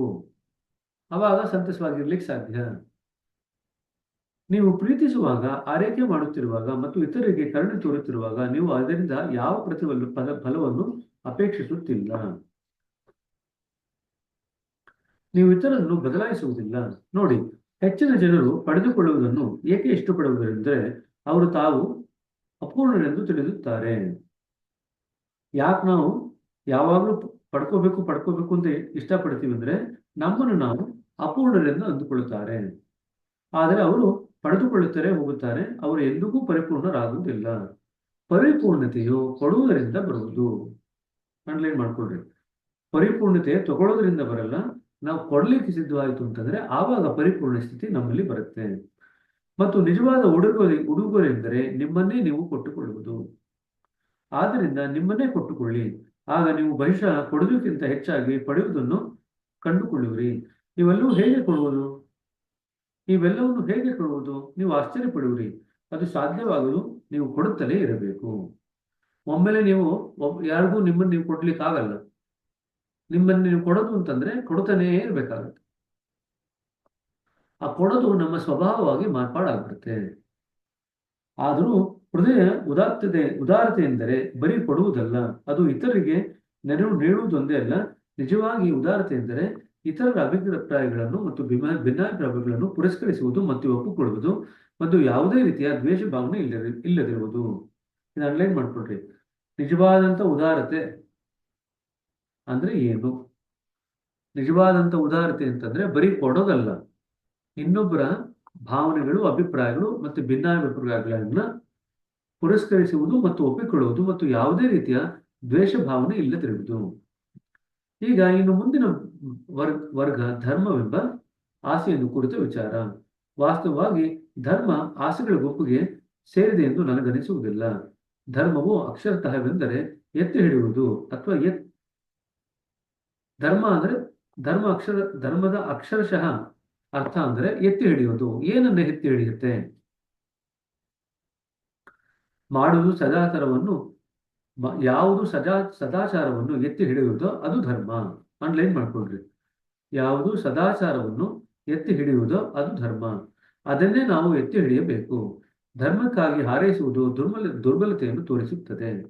ಧರ್ಮಕ್ಕಾಗಿ ಪ್ರಾರ್ಥಿಸುವುದೆಂದರೆ ಇನ್ನೊಬ್ಬರ ಮನೆಯಲ್ಲಿ ನೀವು ಕಳ್ಳತನ ಮಾಡದಿರಲು ಪ್ರಾರ್ಥಿಸಿದಂತೆ. ಅದು ಸುಲಭ. ಅದನ್ನು ಮಾಡಬೇಡಿ ಅಷ್ಟೇ. ನಿಮ್ಮ ಬದುಕಿನಲ್ಲಿ ಧರ್ಮವಿರಬೇಕೆಂದರೆ ನಿಮಗೆ ಸತ್ಯ, ಸದ್ಭಾವನೆ ಮತ್ತು ಪ್ರೀತಿ ಬೇಕೆಂದರೆ ಅದನ್ನು ಎತ್ತಿ ಹಿಡಿಯುವುದರಲ್ಲಿ ನೀವು ಮೊದಲಿಗರಾಗಬೇಕು. ನೀವು ಧರ್ಮನ ಎತ್ತಿ ಹಿಡಿಯಲಿಕ್ಕೆ ಮುನ್ನುಗ್ಗಿದ್ರೆ ಆವಾಗ ನೀವು ಸತ್ಯ, ಸದ್ಭಾವನೆ ಮತ್ತು ಪ್ರೀತಿಯಿಂದ ಇರ್ತೀರಾ. ನೀವಲ್ಲದಿದ್ದರೆ ಇನ್ಯಾರು? ಹಾಗಾಗಿ ಧರ್ಮಕ್ಕಾಗಿ ಹಾರೈಸುವುದು ಉಪಯೋಗವಿಲ್ಲ, ಧರ್ಮಕ್ಕಾಗಿ ಕಾಯುವುದು ಪ್ರಯೋಜನವಿಲ್ಲ, ಧರ್ಮಕ್ಕಾಗಿ ಪ್ರಾರ್ಥಿಸುವುದು ಪ್ರಯೋಜನವಿಲ್ಲ. ನೀವೇ ಅದರ ಮೂರ್ತ ರೂಪವಾಗಬೇಕು. ಇದು ಧರ್ಮದ ಆದೇಶ. ಎಲ್ಲರನ್ನೂ ಪ್ರೀತಿಸು, ಯಾರನ್ನೂ ನೋಯಿಸಬೇಡ. ಇದು ಧರ್ಮ. ಅದು ಹೃದಯದ ನಿಜವಾದ ಸ್ವಭಾವವೂ ಹೌದು. ನೋಡಿ, ಧರ್ಮದ ಅರ್ಥೈಸುವಿಕೆ ಹೃದಯವನ್ನು ಆಧರಿಸಿ ನಡೆಯಬೇಕು. ಹಲವಾರು ಸಲ ಧರ್ಮದ ನಮ್ಮ ಗ್ರಹಿಕೆಯು ನಮ್ಮ ಸಿದ್ಧಾಂತಗಳಲ್ಲಿ ಬೇರು ಬಿಟ್ಟಿದೆ. ಹೃದಯದ ಸ್ವಭಾವ ವಿಶ್ವವ್ಯಾಪಿಯಾದುದು. ಆದರೆ ಸಿದ್ಧಾಂತಗಳು ಇತಿಮಿತಿ ಇದೆ. ಅವುಗಳೆಲ್ಲ ನಮ್ಮ ಸಂಸ್ಕೃತಿಗಳ ಹಿನ್ನೆಲೆ ಇದೆ. ನಮ್ಮ ಧರ್ಮಗಳ ಮತ್ತು ಇತರ ಹಲವಾರು ವಿಷಯಗಳ ಪರಿಣಾಮಗಳಿವೆ. ಈ ವಿಭಿನ್ನ ಸಿದ್ಧಾಂತಗಳು ಭಿನ್ನಾಭಿಪ್ರಾಯಗಳನ್ನು, ಅನಿಷ್ಟಗಳನ್ನು ಮತ್ತು ದ್ವೇಷವನ್ನು ಹುಟ್ಟು ಹಾಕುತ್ತವೆ. ಈ ಎಲ್ಲ ಮುದ್ರೆಗಳು ಸಿ ಬಿಂದುವಿನಲ್ಲಿ ನೆಲೆಗೊಳ್ಳುತ್ತದೆ. ಧರ್ಮದಲ್ಲಿ ಇರತಕ್ಕಂಥ ಭಿನ್ನಾಭಿಪ್ರಾಯಗಳು, ಧರ್ಮದಲ್ಲಿ ಹೇಗೆ ನಡ್ಕೋಬೇಕು ಅನ್ನೋದ್ರ ಭಿನ್ನಾಭಿಪ್ರಾಯಗಳು, ಅವೆಲ್ಲವೂ ಕೂಡ ಸಿ ಬಿಂದುವಿನಲ್ಲಿ ನೆಲೆಗೊಳ್ಳುತ್ತೆ. ಅವು ಅಲ್ಲಿ ಗಟ್ಟಿಯಾಗಿ ಪೂರ್ವಾಗ್ರಹಗಳಾಗುತ್ತವೆ. ಅವುಗಳನ್ನು ಬಾಬೂಜಿಯವರು ಆಧ್ಯಾತ್ಮಿಕ ವೈರಿಗಳೆಂದು ಬಣ್ಣಿಸಿದ್ದಾರೆ. ಪೂರ್ವಾಗ್ರಹಗಳು ಆಧ್ಯಾತ್ಮಿಕತೆಯ ವೈರಿ. ಅದು ಧರ್ಮದ ವಿವಿಧ ರೀತಿಯಾದಂಥ ಅಭಿಪ್ರಾಯಗಳು, ಧರ್ಮದ ಬಗ್ಗೆ ಇರತಕ್ಕಂಥ ಉಲ್ಲೇಖಗಳು, ಅದರಿಂದ ನಮಗೆ ಹುಟ್ಟುತ್ತೆ. ಆಗಾಗ ನಾವು ಪೂರ್ವಾಗ್ರಹಿತರಾಗ್ತೇವೆ. ನಾವು ಅನ್ಕೊಂಡಿದ್ದೇ ಸರಿ, ನಮ್ಮ ಮತ ಧರ್ಮದಲ್ಲಿ ಏನಿದೆ ಅದೇ ಸರಿ, ಅದ್ ಬಿಟ್ಟು ಇನ್ನು ಪ್ರಪಂಚದಲ್ಲಿ ಯಾವುದೂ ಸರಿ ಇರ್ಲಿಕ್ಕೆ ಸಾಧ್ಯವಿಲ್ಲ ಅಂತ ಅನ್ಕೊಳ್ತೀವಿ. ಬೇರೆ ಯಾವುದೇ ಮತ ಧರ್ಮದ ವಿಚಾರ ಬಂದಾಗ ಯಾವುದನ್ನು ನಾವು ಒಪ್ಪಿಕೊಳ್ಳಲು ರೆಡಿ ಇರಲ್ಲ. ಭಾರತೀಯ ಸಂಪ್ರದಾಯದಲ್ಲಿ ಧರ್ಮಗ್ಲಾನಿಯಾದಾಗ ಅದನ್ನು ಪುನಶ್ಚೇತನಗೊಳಿಸಲು ಅವತಾರ ಪುರುಷನು ಬರುವನೆಂದು ಭಾವನೆ ಇದೆ. ನಿಜವಾಗಿ ಈ ರೀತಿ ಅಗತ್ಯವಿದೆಯೇ? ಧರ್ಮವನ್ನು ಎತ್ತಿ ಹಿಡುವ ಕೆಲಸವನ್ನು ನಾವು ಮತ್ತೊಬ್ಬರಿಗೆ ಭುಜಗಳ ಮೇಲೆ ಹಾಕುತ್ತೇವೆ. ಅದನ್ನು ಎತ್ತಿ ಹಿಡಿಯುವ ಕೆಲಸವನ್ನು ಅವತಾರ ಪುರುಷನ ನಿರೀಕ್ಷೆ ಇಲ್ಲದೆ ನಾವೇ ಮಾಡಿದ್ದರೆ ಅವನಿಗೆ ಅಷ್ಟು ತೊಂದರೆಯನ್ನು ತಪ್ಪಿಸಬಹುದಾಗಿತ್ತು. ನಾವು ಧರ್ಮವನ್ನು ಎತ್ತಿ ಹಿಡಿಯದಿದ್ದರೆ ಅದಕ್ಕೆ ನಮಗೆ ಶಿಕ್ಷೆ ಯಾಗುವುದೆಂದಲ್ಲ, ನಮಗೆ ನಾವೇ ಶಿಕ್ಷೆ ಕೊಟ್ಟುಕೊಳ್ಳುತ್ತೇವೆ. ನಾವು ಅಪರಾಧಿ ಭಾವದ ಹೊರೆಯನ್ನು ಹೊರುತ್ತೇವೆ. ತಪ್ಪಿತಸ್ಥ ಮನೋಭಾವವು ಮಾನವ ಗೂಡಿನಲ್ಲಿ ಒಂದು ವಿಶೇಷವಾದ ಸ್ಥಾನವನ್ನು ಹೊಂದಿದೆ. ಇದರ ಬಗ್ಗೆ ನಾವು ಹಿಂದೆಯೇ ಮಾತನಾಡಿದ್ದೇವೆ. ಸೊ ಧರ್ಮ ನಾವು ಎತ್ತಿ ಹಿಡಿಲಿಲ್ಲ ಅಂದ್ರೆ ನಮಗೆ ಅಪರಾಧಿ ಭಾವನೆ ಬರುತ್ತೆ. ಅಪರಾಧಿ ಭಾವನೆ ಬಂದಾಗ ಅದು ಹೋಗಿ ಡಿ ಬಿಂದುವಿನಲ್ಲಿ ಸಂಸ್ಕಾರವಾಗಿ ಏರ್ಪಾಡಾಗತ್ತೆ. ಇದರ ಬಗ್ಗೆ ನಾವು ಹಿಂದೆ ಮಾತಾಡಿದ್ದೇವೆ. ಅದು ಡಿ ಬಿಂದುವಿಗೆ ಇಳಿದು ನಮ್ಮನ್ನು ಕೆಳಗೆ ಎಳೆಯುವುದು. ನಮ್ಮ ಹೃದಯ ಮುಚ್ಚಿಕೊಳ್ಳುತ್ತದೆ ಮತ್ತು ನಮ್ಮ ಆಧ್ಯಾತ್ಮಿಕ ವಿಕಾಸಕ್ಕೆ ತೆರೆ ಬೀಳುತ್ತದೆ. ಹಾಗಾಗಿ ತಪ್ಪಿತಸ್ಥ ಭಾವನೆ ಉಂಟಾದಾಗ ಯಾವುದನ್ನು ಮಾಡದಂತೆ ನಾವು ತಪ್ಪಿಸಬೇಕು. ನೈತಿಕತೆಯನ್ನು ಹೇರುವ ಯಾವ ಅಧಿಕಾರಿಯೂ ನಮ್ಮ ಹೊರಗಿಲ್ಲ. ನಮ್ಮ ಆತ್ಮಸಾಕ್ಷಿಯೇ ನಿಜವಾದಂಥ ತೀರ್ಪುಗಾರ. ಆದರೆ ಆತ್ಮಸಾಕ್ಷಿಯು ಯಾವ ಹೊರಗಿನ ದಂಡಾಧಿಕಾರಿಗಿಂತಲೂ ಹೆಚ್ಚು ಶಿಸ್ತಿನ ಅಧಿಕಾರಿಯೂ ಆಗಿದ್ದು ನಮ್ಮನ್ನು ಕಠಿಣವಾಗಿ ಶಿಕ್ಷಿಸುವ ಶಕ್ತಿ ಹೊಂದಿದೆ. ಮುಂದಿನದು ಜನರು ಕಷ್ಟಪಡುವ, ಅದಕ್ಕಾಗಿ ಪ್ರಾರ್ಥಿಸಬಲ್ಲ ಮೋಕ್ಷದ ಆಸೆ. ಭಾರತೀಯ ಧರ್ಮಗಳ ಸಂಪ್ರದಾಯಗಳನ್ನು ಮೋಕ್ಷವೆನ್ನುವುದು ಸಾಧಾರಣವಾಗಿ ಜನನ ಮರಣಗಳ ಚಕ್ರದಿಂದ ಮುಕ್ತಿ ಪಡೆಯುವ ಸ್ಥಿತಿ ಎಂದು ಸೂಚಿಸುತ್ತದೆ ಮತ್ತು ಬದುಕಿನ ಅತ್ಯಂತ ಉನ್ನತ ಧ್ಯೇಯವೆಂದು ತಿಳಿಯಲಾಗಿದೆ. ವಾಸ್ತವವಾಗಿ ಹೋಲಿಸಿದರೆ ಮೋಕ್ಷವು ಅತ್ಯಂತ ಅಲ್ಪ ಸಾಧನೆ. ಅದನ್ನು ಮೀರಿ ಬೇಕಾದಷ್ಟಿದೆ. ಮುಕ್ತಿಗಾಗಿ ಅಂದರೆ ಮುಕ್ತಾತ್ಮರ ಸಾಮ್ರಾಜ್ಯದಲ್ಲಿನ ಒಂದು ಸ್ವತಂತ್ರ ಅಸ್ತಿತ್ವಕ್ಕಾಗಿ ಮಾಡುವ ಅಪೇಕ್ಷೆಯನ್ನು ಆರ್ಥಿಕವಾಗಿ ಸ್ವತಂತ್ರವಾಗಿ ಇರುವ ಅಂದರೆ ಒಂದು ಸ್ವೇಚ್ಛೆಯಾಗಿ ಪ್ರಾಪಂಚಿಕ ಅಸ್ತಿತ್ವಕ್ಕಾಗಿ ಇರುವ ಅಪೇಕ್ಷೆಯೊಡನೆ ಹೋಲಿಸಿ ನೋಡಿ. ಮುಕ್ತಿಗಾಗಿ ಆಸೆ ಪಡೋದು, ಇಲ್ಲಿ ಆರ್ಥಿಕವಾಗಿ ನಾವು ಸ್ವತಂತ್ರರಾಗಿರಬೇಕು ಅಂತ ಆಸೆ ಪಡೋದು, ಎರಡನ್ನೂ ಹೋಲಿಕೆ ಮಾಡೋದು ನೋಡಿದಾಗ ಇವೆರಡೂ ಆಸೆಗಳು ಪರಸ್ಪರ ಭಿನ್ನವಾಗಿದೆ ಎಂದು ನಿಮಗನಿಸಿದೆಯೇ? ಎರಡೂ ಆಸೆನಲ್ಲಿ ನಾವೇನಾಗಬೇಕು ಅಂತಿದ್ದೀವಿ? ನಾವು ಸ್ವತಂತ್ರ ಪಡ್ಕೋಬೇಕು ಅಂತಿದ್ದೀವಿ ಅಷ್ಟೇ. ಈ ಎರಡರಲ್ಲೂ ನೀವು ಮುಕ್ತಿಯನ್ನು ಬಯಸುತ್ತೀರಿ. ಇದು ನಿಮ್ಮ ಸಂದರ್ಭಗಳನ್ನು ಬದಲಾಯಿಸಿರುವುದಂತ ಬರುವ ಮುಕ್ತಿ. ಹಾಗಾದರೆ ಸಿರಿ ಸಂಪತ್ತುಗಳ ಮೇಲಿನ ಆಸೆ ಮತ್ತು ಆಧ್ಯಾತ್ಮಿಕದ ಮುಕ್ತಿಯ ಮೇಲಿನ ಹಂಬಲ ಎರಡೂ ಒಂದೇ ಅಲ್ಲವೇ ಎಂದು ನಾನು ಕೇಳಿದೆ. ಅವೆರಡು ಎ ಬಿಂದುವಿನಲ್ಲಿ ಕಂಪನಗಳನ್ನು ಸೂಚಿಸುತ್ತದೆ. ಇದು ಅಂಡರ್ಲೈನ್ ಮಾಡ್ಕೊಳ್ರಿ. ಮುಕ್ತಿಯ ಆಸೆ ಕೂಡ ಎ ಬಿಂದುವಿನಲ್ಲಿ ಕಂಪನಗಳನ್ನು ಸೂಚಿಸುತ್ತೆ. ನಿಮ್ಗೆ ಕೇಳ್ತಾರೆ ಪ್ರಶ್ನೆ, ಇದು ಸರಿಯಾಗಿ ಓದಿಲ್ಲದೆ ಇದ್ರೆ ನೀವು ಬೇರೆ ಬಿಂದುವಿನಲ್ಲಿ ಬರೀತೀರ. ಮುಕ್ತಿಯ ಆಸೆ ಕೂಡ ಅದು ನಿಮಗೆ ಎ ಬಿಂದುವಿನಲ್ಲಿ ಕಂಪನಗಳನ್ನು ಸೂಚಿಸುತ್ತದೆ. ಹಾಗಾಗಿ ಮುಕ್ತಿಯ ಹಂಬಲ ಪ್ರತಿರೋಧಕವಾಗುವುದು. ಅದು ನಮ್ಮ ಭಾರವನ್ನು ತಗ್ಗಿಸುವ ಬದಲು ನಮಗೆ ಕೆಳಗೆ ಇಳಿಯುತ್ತದೆ. ಮುಕ್ತಿಯ ಹಂಬಲ ನಮ್ಮ ಪ್ರಾಪಂಚಿಕವಾದ ನಕಾರಾತ್ಮಕ ಅನುಭವಗಳನ್ನು ಆಧರಿಸಿ ಪಲಾಯನವಾದವನ್ನು ಪ್ರತಿನಿಧಿಸುತ್ತದೆ. ಉದಾಹರಣೆಗೆ, ನೀವು ಒಂದು ಹೋಟೆಲ್ನಲ್ಲಿ ತಿನಿಸುಗಳನ್ನು ತಿಂದು ಅದು ನಿಮ್ಮ ಹೊಟ್ಟೆ ಕೆಡಿಸಿದಾಗ ಬಹುಶಃ ನೀವು ಮತ್ತೊಂದಿಗೂ ಅಲ್ಲಿಗೆ ಹೋಗ ಬಯಸುವುದಿಲ್ಲ. ಹಾಗೆಯೇ ನಾವು ಈ ಪ್ರಪಂಚದಿಂದ ಬೇಸರಗೊಂಡಾಗ ಅದರ ವಿರುದ್ಧ ದ್ವೇಷವನ್ನು ಬೆಳೆಸಿಕೊಳ್ಳಲು ಪ್ರಾರಂಭಿಸುತ್ತೇವೆ. ಆಗ ನೀವು ನಿಮ್ಮ ಜೈಲಿನ ಕೋಣೆಯಿಂದ ತಪ್ಪಿಸಿಕೊಳ್ಳಬೇಕೆಂದಿರುವ ಒಬ್ಬ ಖೈದಿಯಂತಿರುವಿರಿ. ಅದು ಸಕಾರಾತ್ಮಕವಾದಂತಹ ಆಕಾಂಕ್ಷೆ ಅಲ್ಲ. ಸಾಮಾನ್ಯವಾಗಿ ನಾವೆಲ್ಲರೂ ಸ್ವಾತಂತ್ರ್ಯ ಬೇಕು ಅಂತಾನೆ ಗಲಾಟೆ ಮಾಡ್ತಾ ಇರ್ತೀವಿ. ಆದ್ರೆ ಯಾವುದರಿಂದ ಸ್ವಾತಂತ್ರ್ಯ ಬೇಕು ಅಂತ ನಾವು ಸರಿಯಾಗಿ ಯೋಚನೆ ಮಾಡ್ಲಿಕ್ಕೆ ಹೋಗಲ್ಲ. ನಾವು ಮೋಕ್ಷಕ್ಕಾಗಿಯೂ ಪ್ರಾರ್ಥಿಸುತ್ತೇವೆ, ಏಕೆಂದರೆ ನಾವು ಮೋಕ್ಷದ ಸ್ಥಿತಿಯು ಉಳಿದ 3 ಆಸೆಗಳಿಂದ ನಮ್ಮನ್ನು ಮುಕ್ತಿಗೊಳಿಸುವುದೆಂದು ನಮ್ಮ ಭಾವನೆ. ಮೋಕ್ಷದ ಆಸೆ ಈಡೇರಿದ್ರೆ ಬೇರೆ 3 ಇತ್ತಲ್ಲ, ಧರ್ಮ, ಕಾಮ, ಮತ್ತೆ ಅರ್ಥ, ಅದರಿಂದ ನಾವು ಬಿಡುಗಡೆ ಹೊಂದ್ತೀವಿ ಅಂತ ಅನ್ಕೊಳ್ತೀವಿ. ಅದು ಹಾಗಾಗುವುದಿಲ್ಲ. ಮುಕ್ತಿಯನ್ನು ಹೊಂದಲು ಅರ್ಹತೆಯುಳ್ಳ ಅನೇಕ ಜನರು ನಮ್ಮಲ್ಲಿ ಸಾಕಷ್ಟು ಇದ್ದರು. ಅವರು ಧರ್ಮ, ಅರ್ಥ ಮತ್ತು ಕಾಮಗಳ ಹಂಬಲವನ್ನು ಬಿಟ್ಟಿಲ್ಲ ಮತ್ತು ಅವರು ಸಹ ಅವುಗಳಿಗೆ ಪ್ರಾರ್ಥಿಸುತ್ತಾರೆ. ನೋಡ್ರಿ, ಮುಕ್ತಿ ಗಳಿಸಿಕೊಳ್ಳುವಂತಹ ಸ್ಥಿತಿಯಲ್ಲಿ ಎಷ್ಟೋ ಜನ ಇರ್ಬೋದು, ಆದ್ರೆ ಅವರು ಉಳಿದ 3 ಧರ್ಮ, ಅರ್ಥ ಮತ್ತು ಕಾಮಗಳ ಹಂಬಲವನ್ನು ಬಿಟ್ಟಿಲ್ಲ. ನಿಜವಾಗಿ ಮುಕ್ತಿ ಬರಬೇಕಾದ್ರೆ ಈ 3 ಆಸೆಗಳನ್ನು ಬಿಟ್ಟರಷ್ಟೇ ನಮಗೆ ನಿಜವಾದಂತ ಮುಕ್ತಿ ಬರೋದು. ಮತ್ತು ಅವರು ಸಹ ಅವುಗಳಿಗಾಗಿ ಪ್ರಾರ್ಥಿಸುತ್ತಾರೆ. ತೃಪ್ತಿಗಾಗಿ ಪ್ರಾರ್ಥಿಸುವುದು ಒಳ್ಳೆಯದಲ್ಲವೇ? ಆದರೆ ನೀವು ಧ್ಯಾನವನ್ನು ಮಾಡಿದರೆ ನೀವು ತೃಪ್ತಿಗಾಗಿ ಪ್ರಾರ್ಥಿಸುವ ಅಗತ್ಯವಾದರೂ ಏನಿದೆ? ಅದು ತಾನಾಗಿಯೇ ಬರುತ್ತದೆ. ಸರಿಯಾಗಿ ಧ್ಯಾನ ಮಾಡಿದ್ರೆ ತೃಪ್ತಿ ತಾನಾಗೆ ಬರುತ್ತೆ. ತೃಪ್ತಿ ಬಂತು ಅಂತಂದ್ರೆ ಈ ಎಲ್ಲ 4 ಆಸೆಗಳು ತಾನಾಗೆ ಬಿಟ್ಟು ಹೋಗುತ್ತೆ ಅಂತ ಹೇಳ್ತಾ ಇದ್ದಾರೆ. ನಾವು ಮೋಕ್ಷಕ್ಕಾಗಿ ಪ್ರಾರ್ಥನೆ ಮಾಡಿಕೊಂಡು ಆಸೆ ಇಟ್ಕೊಂಡು ಬೇರೆ 3 ಆಸೆಗಳು ಅದರಿಂದ ಹೋಗುತ್ತೆ ಅಂತ ಅನ್ಕೊಂಡ್ರೆ ಆಗಲ್ಲ. ಎಷ್ಟೋ ಜನ ಮೋಕ್ಷ ಸಾಧನೆಗೆ ಮಾಡ್ಕೊಂಡಿದ್ರು ಸಹ ಈ 3 ಹಂಬಲವನ್ನು ಬಿಡಲ್ಲ. ನಾವು ಒಂದ್ಸತಿ ಹೇಳಿದ್ದೆ, ಜ್ಞಾಪಕ ಇದೆ ನಿಮ್ಗೆ, 6ನೇ ಬಿಂದುವರೆಗೂ ಬಂದರೂ ಕೂಡ ಅಲ್ಲಿ ಕೂಡ ಮಾಯೆ ಛಾಯೆ ಇರುತ್ತೆ ಅಂತ ಹೇಳಿದ್ದೆ. ಅಲ್ಲಿಗೂ ಬಂದರೂ ಕೂಡ ನೀವು ಮತ್ತೆ ವಾಪಸ್ ಬರ್ಬೋದು ಅಂತ ಹೇಳಿದ್ದೆ. ಅದಕ್ಕೆ ಉತ್ತರ ಇಲ್ಲಿದೆ ನೋಡಿ. 6ನೇ ಬಿಂದುವರೆಗೂ ಬಂದಿದ್ದೀರಾ, ಆದ್ರೆ ಧರ್ಮ, ಕಾಮ ಮತ್ತೆ ಅರ್ಥ ಇವುಗಳ ಆಸೆ ಅಥವಾ ಹಂಬಲವನ್ನು ಪೂರ್ತಿ ಬಿಟ್ಟಿಲ್ಲ. ಪೂರ್ತಿ ಬಿಡದಿದ್ದಾಗ ಏನಾಗುತ್ತೆ, ಆ ಆಸೆಗಳಿಗೋಸ್ಕರ ನೀವು ಮತ್ತೆ ವಾಪಸ್ ಬರಲೇಬೇಕು. ಒಂದು ಹಂತದಲ್ಲಿ ನೀವು ಮುಕ್ತಿಯ ಸಾಧನೆವರೆಗೂ ಬಂದಿದ್ದೀರಾ, ಆದ್ರೆ ಈ 3 ಆಸೆ ಬಿಟ್ಟಿಲ್ಲ. ಈ 3 ಆಸೆ ಬಿಡೋವರೆಗೂ ನೀವು ಮತ್ತೆ ವಾಪಸ್ ಬಂದೇ ಬರ್ತೀರಾ. ಸರಿಯಾ? ನಿಜವಾದಂತ ಮುಕ್ತಿ ಅಂತಂದ್ರೆ ಈ ಎಲ್ಲ ಆಸೆಗಳನ್ನು ಬೆಳೆದು ನಿಲ್ತಕ್ಕಂಥದ್ದು ನಿಜವಾದಂತ ಮುಕ್ತಿಯ ಸ್ಥಿತಿ. ಸರಿ, ಗುರುಗಳ ಶಕ್ತಿಯ ಸಹಾಯದಿಂದ ಗುರುಗಳು ನಿಮ್ಗೆ ಅವರ ಶಕ್ತಿಯನ್ನು ಉಪಯೋಗಿಸಿ 6ನೇ ಬಿಂದುಗೆ ತಂದು ಕೂಡಿಸಿದ್ರು ಅಂತ ಇಟ್ಕೊಳ್ರಿ. 6ನೇ ಬಿಂದುಗೆ ಬಂದ್ರೆ ನಿಮಗೆ ಮುಕ್ತಿಯ ಸ್ಥಿತಿ ಗಳಿಸುವಂತ ಸಾಧ್ಯತೆ ಇದೆ ಈಗ. ಆದರೆ ನೀವು ನಿಮ್ಮ ಮನಸ್ಸಿನಲ್ಲಿ ಧರ್ಮ, ಅರ್ಥ, ಕಾಮ ಈ 3ರಲ್ಲಿ ಆಸೆ ಬಿಟ್ಟಿಲ್ಲ. ಗುರುಗಳೇನೋ ನಿಮ್ ತಗೊಂಬಂದಲ್ಲಿ ಕೂಡಿಸಿದ್ರು, ಆದ್ರೆ ನೀವು ಆಸೆ ಬಿಟ್ಟಿಲ್ಲ. ಆಸೆ ಬಿಡ್ಲಿಲ್ಲ ಅಂತಂದ್ರೆ ಏನಾಗುತ್ತೆ, ಮತ್ತೆ ವಾಪಸ್ಸು ಕೆಳಗಡೆ ಬರ್ತೀರಾ.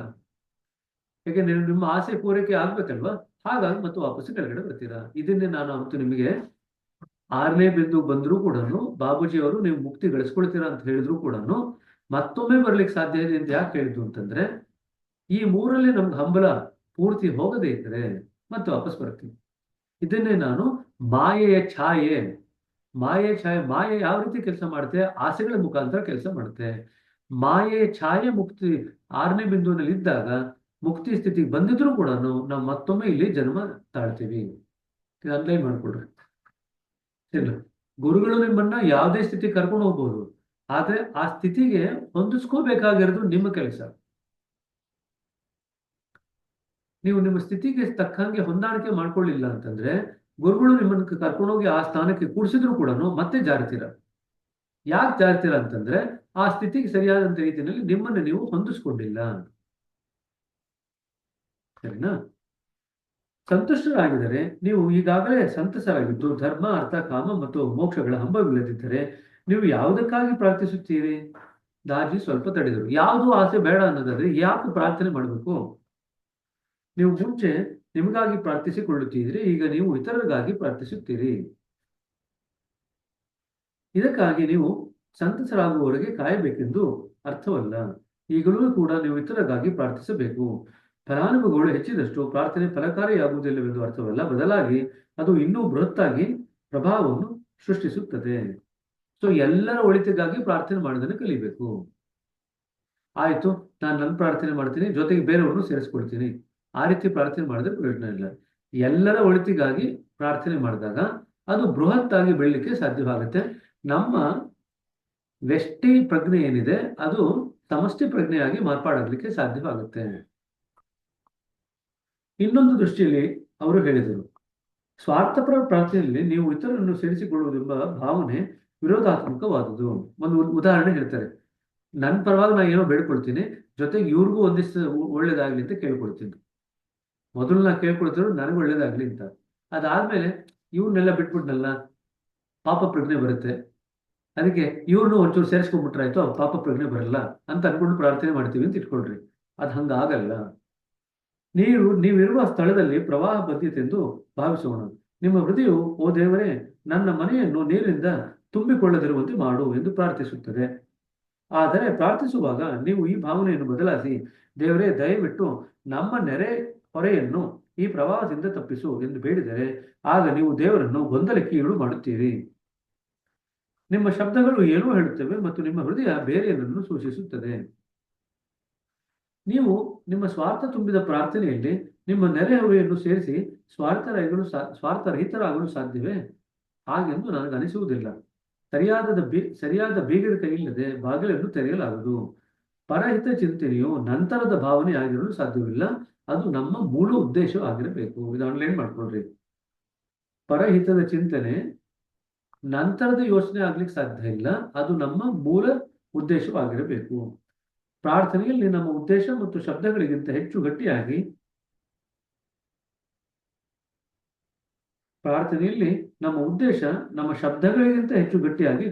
ಕೇಳುತ್ತದೆ.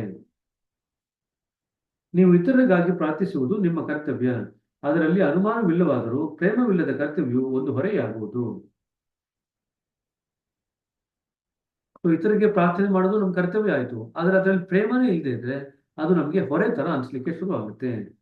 ನಿಮ್ಮ ಮಿತ್ರ ನಿಮ್ಮ ಸಹಾಯವನ್ನು ಕೇಳುವನು, ನೀವು ಆಗಲಿ ಎಂದು ಹೇಳಿದರು ಮೆತ್ತಗೆ ಶಾಪ ಹಾಕುವರಿ. ಮತ್ತೊಂದು ದೃಷ್ಟಾಂತವನ್ನು ತೆಗೆದುಕೊಳ್ಳೋಣ.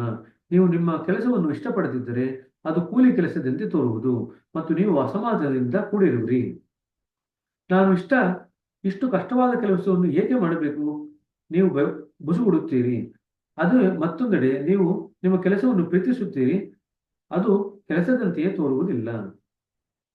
ವಾಸ್ತವದಲ್ಲಿ ನೀವು ಕಷ್ಟಪಟ್ಟು ಕೆಲಸ ಮಾಡುತ್ತಿರಬಹುದು, ಆದರೆ ಅದು ಹಾಗೆ ಕಂಡು ಬರದೆ ಗಂಟೆಗಳು ಕಳೆಯಬಹುದು, ಆದರೆ ಸಮಯ ಸರಿದು ಹೋಗುವುದನ್ನು ನೀವು ಗಮನಿಸುವುದಿಲ್ಲ. ಪ್ರೀತಿ ಇರುವಾಗ ಕರ್ತವ್ಯದ ಭಾವನೆ ಇರುವುದಿಲ್ಲ. ಅಂಡರ್ಲೈನ್ ಮಾಡ್ಕೊಳ್ರಿ. ನಾವು ಬಾಬೂಜಿ ಬರೀತಾರೆ, ಜ್ಞಾಪಕ ಇದೆಯಾ? ಕಂಪ್ಲೀಟ್ ವರ್ಕ್ಸ್ ಅಲ್ಲಿ ನಾವು ಎಲ್ಲ ಕೆಲಸಗಳನ್ನು ಕೂಡ ಭಗವಂತನಿಂದ ಬಂದಿರತಕ್ಕಂಥ ನಮಗೆ ವಹಿಸಿರ್ತಕ್ಕಂಥ ಕರ್ತವ್ಯ ಅಂತ ಅನ್ಕೊಂಡು ಮಾಡಬೇಕು ಅಂತ ಹೇಳ್ತಾರೆ. ಜ್ಞಾಪಕ ಇದೆಯಾ? ಆದರೆ ಭಗವಂತನ ನಾವು ಪ್ರೀತಿ ಮಾಡ್ಬೇಕಾದ್ರೆ ಅದು ಕರ್ತವ್ಯ ಅಂತನೂ ಕೂಡ ಅನ್ಕೊಳ್ಳಲ್ಲ. ಮೊದಲು ಇನ್ನೂ ಭಗವಂತನಲ್ಲಿ ನಮ್ಮ ಪ್ರೇಮ ಸ್ಥಿರವಾಗಿಲ್ಲದೆ ಇದ್ದಾಗ ಭಗವಂತನಿಂದ ಬಂದಿರತಕ್ಕಂಥ ಕರ್ತವ್ಯ ಅಂತ ಅನ್ಕೊಳ್ತೀವಿ. ಆದರೆ ನಮಗೆ ಭಗವಂತನಲ್ಲಿ ಪ್ರೇಮ ಹೆಚ್ಚಾದಾಗ, ಭಕ್ತಿ ಹೆಚ್ಚಾದಾಗ ಯಾವುದನ್ನು ಕರ್ತವ್ಯ ಅಂತ ಕೂಡ ಅಂದ್ಕೊಳ್ಳಲ್ಲ, ಸಹಜವಾಗಿ ಅದನ್ನು ಮಾಡ್ತೀವಿ. ಕೆಲಸದ ಭಾರವಿರುವುದಿಲ್ಲ. ನಾವು ಪ್ರೀತಿಸುವಾಗ ಕೆಲಸದ ಹೊರೆಯನ್ನು ಅನುಭವಿಸದೆಯೇ ನಮ್ಮ ಕರ್ತವ್ಯಗಳನ್ನು ಸಹಜವಾಗಿ ನಾವು ನೆರವೇರಿಸುತ್ತೇವೆ. ಪ್ರೇಮವಿರದ ಕರ್ತವ್ಯ ನಮ್ಮನ್ನು ಗುಲಾಮರನ್ನಾಗಿ ಮಾಡಿಸುತ್ತದೆ, ಆದರೆ ಪ್ರೇಮ ನಮ್ಮನ್ನು ಮುಕ್ತಗೊಳಿಸುತ್ತದೆ. ಅದು ಶ್ರಮರಹಿತ ಕೆಲಸದ ಕರ್ತವ್ಯ. ಎಲ್ಲಿ ಪ್ರೇಮ ಇರುತ್ತೋ ಅಲ್ಲಿ ನಾವು ಶ್ರಮರಹಿತವಾಗಿ ಕೆಲಸ ಮಾಡ್ತೀವಿ. ಶ್ರಮದಿಂದ ಕೆಲಸ ಮಾಡಲ್ಲ, ಶ್ರಮರಹಿತವಾಗಿ ಸಹಜವಾಗಿ ಕೆಲಸ ಮಾಡ್ತೀವಿ. ಅದು ಬುನಾದಿ. ಕೇವಲ ಪ್ರಾರ್ಥನೆ ಇಲ್ಲ, ಆದರೆ ಎಲ್ಲ ಕರ್ಮಗಳ ಬುನಾದಿ. ಯಾವುದು? ಪ್ರೇಮ. ಎಲ್ಲಿ ಪ್ರೇಮ ಇರುತ್ತೋ ನಾವು ಸಹಜವಾಗಿ ನಾವು ಶ್ರಮವಿಲ್ಲದೆ ಕೆಲಸ ಮಾಡಲಿಕ್ಕೆ ಶುರು ಮಾಡ್ತೀವಿ. ನಾವು ನಮ್ಮ ಸ್ವಾರ್ಥ ಕೇಂದ್ರಿತ ಉದ್ದೇಶಗಳನ್ನು ಸ್ವಾರ್ಥರಹಿತ ಉದ್ದೇಶಗಳಾಗಿ ಪರಿವರ್ತಿಸುವುದು ಹೇಗೆ? ನಾವು ಸಾಮಾನ್ಯವಾಗಿ ಏನೇ ಕೇಳ್ಕೊಂಡ್ರು ಕೂಡ ಪ್ರಾರ್ಥನೆಯಲ್ಲಿ ಸ್ವಾರ್ಥ ಇರುತ್ತೆ. ಅದನ್ನು ಸ್ವಾರ್ಥರಹಿತವಾಗಿ ಮಾಡೋದು ಹೇಗೆ? ಸ್ವಾರ್ಥರಹಿತರಾಗಿರಿ ಎಂದು ಮುಸುನಕ್ಕು ಹೇಳಿದರು. ನೋಡಿ, ಹೃದಯ ಮುಚ್ಚಿಕೊಂಡಿರುವಾಗ ನೀವು ನಿಮ್ಮನ್ನು ಮಾತ್ರ ಪ್ರೀತಿಸಿಕೊಳ್ಳುವಿರಿ ಮತ್ತು ನಿಮ್ಮ ಕಾರ್ಯಗಳೆಲ್ಲವೂ ಸ್ವಂತದ ಲಾಭಕ್ಕಾಗಿ ಇರುತ್ತದೆ. ನಿಮ್ಮ ಹೃದಯ ತೆರೆದುಕೊಳ್ಳಲು ಆರಂಭಿಸಿದಾಗ ನೀವು ನಿಮ್ಮ ಪ್ರೀತಿಪಾದರನ್ನು ಕುರಿತು ಯೋಚಿಸುವಿರಿ. ನಿಮ್ಮ ಹೃದಯವು ನಿರಂತರವಾಗಿ ತೆರೆದುಕೊಳ್ಳುತ್ತಿರುವಾಗ ನಿಮ್ಮ ಪ್ರೇಮದ ಪರಿಧಿ ಅದಕ್ಕೆ ಅನುಗುಣವಾಗಿ ವಿಸ್ತರಿಸುತ್ತದೆ. ಹೃದಯ ಎಷ್ಟು ಮಟ್ಟಿಗೆ ತೆರೆದುಕೊಳ್ಳುತ್ತೋ ಅಷ್ಟು ಮಟ್ಟಿಗೆ ನಿಮ್ಮ ಪ್ರೇಮದ ಪರಿಧಿ ಬೆಳೀತಾ ಹೋಗುತ್ತೆ. ನಿಮ್ಮ ಹೃದಯ ಅನಂತವಾಗಿ ತೆರೆದುಕೊಂಡಾಗ ಅದಕ್ಕೆ ಯಾವುದೇ ಗೋಡೆಗಳು ಬಾಗಿಲುಗಳು ಇಲ್ಲದಿರುವಾಗ ಅದರ ಪ್ರೇಮವು ಅನಂತವಾದ ವಿಶ್ವದಲ್ಲಿ ಹರಿಯಲು ಆರಂಭಿಸುತ್ತದೆ. ನಂತರ ಇಡೀ ವಿಶ್ವವು ನಿಮಗೆ ಸೇರಿದ್ದೆಂದು ನೀವು ಭಾವಿಸಲು ಆರಂಭಿಸುವುದಲ್ಲದೆ ನೀವು ಅದಕ್ಕೆ ಸೇರಿರುವುದೆಂದು ಭಾವಿಸುವಿರಿ. ಈಗ ನೀವು ನಾನು ಎನ್ನುವ ಬದಲಾಗಿ ನಾವು ಎನ್ನಲು ಪ್ರಾರಂಭಿಸುತ್ತೀರಿ. ಸೊ ನಾನು ಬಗ್ಗೆ ಹೋಗ್ಲಿಕ್ಕೆ ಹೋಗಲ್ಲ, ನಾವು ಬರೋದ್ರ ಬಗ್ಗೆ ನಾವು ಯೋಚನೆ ಮಾಡ್ಲಿಕ್ಕೆ ಶುರು ಮಾಡ್ತೀವಿ. ಅಂದ್ರೆ ನಮ್ಮ ಪ್ರಜ್ಞೆ ಈಗ ನಾನು ಸ್ಥಿತಿಯಿಂದ ನಾವು ಸ್ಥಿತಿಯ ಪ್ರಜ್ಞೆಗೆ ಬೆಳೆದಿದೆ. ಇದನ್ನ ನಾವು ಹೇಳ್ತೀವಿ, from I consciousness we move to we consciousness ಅಂತ. ಇದು ಯಾವಾಗ ಆಗುತ್ತೆ? ಬ್ರಹ್ಮಾಂಡ ಮಂಡಲ ಎಂಟರ್ ಆದಾಗ 6ನೇ ಬಿಂದುವಿನಿಂದ 10ನೇ ಬಿಂದುವರೆಗೂ ಕೂಡ ಇದೇ ಆಗೋದು. ಐ ಕಾನ್ಶಿಯಸ್ನೆಸ್ ಇಂದ ವಿ ಕಾನ್ಶಿಯಸ್ನೆಸ್ಗೆ ಬೆಳಿತೀವಿ. ಹಾಗಾಗಿ ನಾವು ಸ್ವಾರ್ಥಪರವಾದ ಪ್ರಾರ್ಥನೆಯನ್ನು ಎಲ್ಲ ಕಾಲಕ್ಕೂ ತ್ಯಜಿಸೋಣ. ವಾಸ್ತವವಾಗಿ ನಿಮಗಾಗಿ ಮೊದಲು ಪ್ರಾರ್ಥಿಸಿ ನಂತರ ಇತರರನ್ನು ಸೇರಿಸಿಕೊಳ್ಳುವ ಬದಲಾಗಿ ಹೇಗೆ ಅದನ್ನು ತಿರುವು ಮಾಡಬಾರದು? ನಿಮ್ಮ ನಿಜವಾದ ಉದ್ದೇಶವು ಇತರರಾಗಿದ್ದು ನಂತರ ನಿಮ್ಮ ಬಗ್ಗೆ ಯೋಚಿಸಿ. ಆದರೆ ಪ್ರಾರ್ಥನೆಯಲ್ಲಿ ನಂತರ ನಿಮ್ಮನ್ನು ಸೇರಿಸಿಕೊಳ್ಳುವುದು ನಿಮಗೆ ಸಂತಸವನ್ನು ತರಬಹುದೆಂದು ನೀವು ತರದೆಂಬುದನ್ನು ನೀವು ಕಂಡುಕೊಳ್ಳುತ್ತೀರಿ.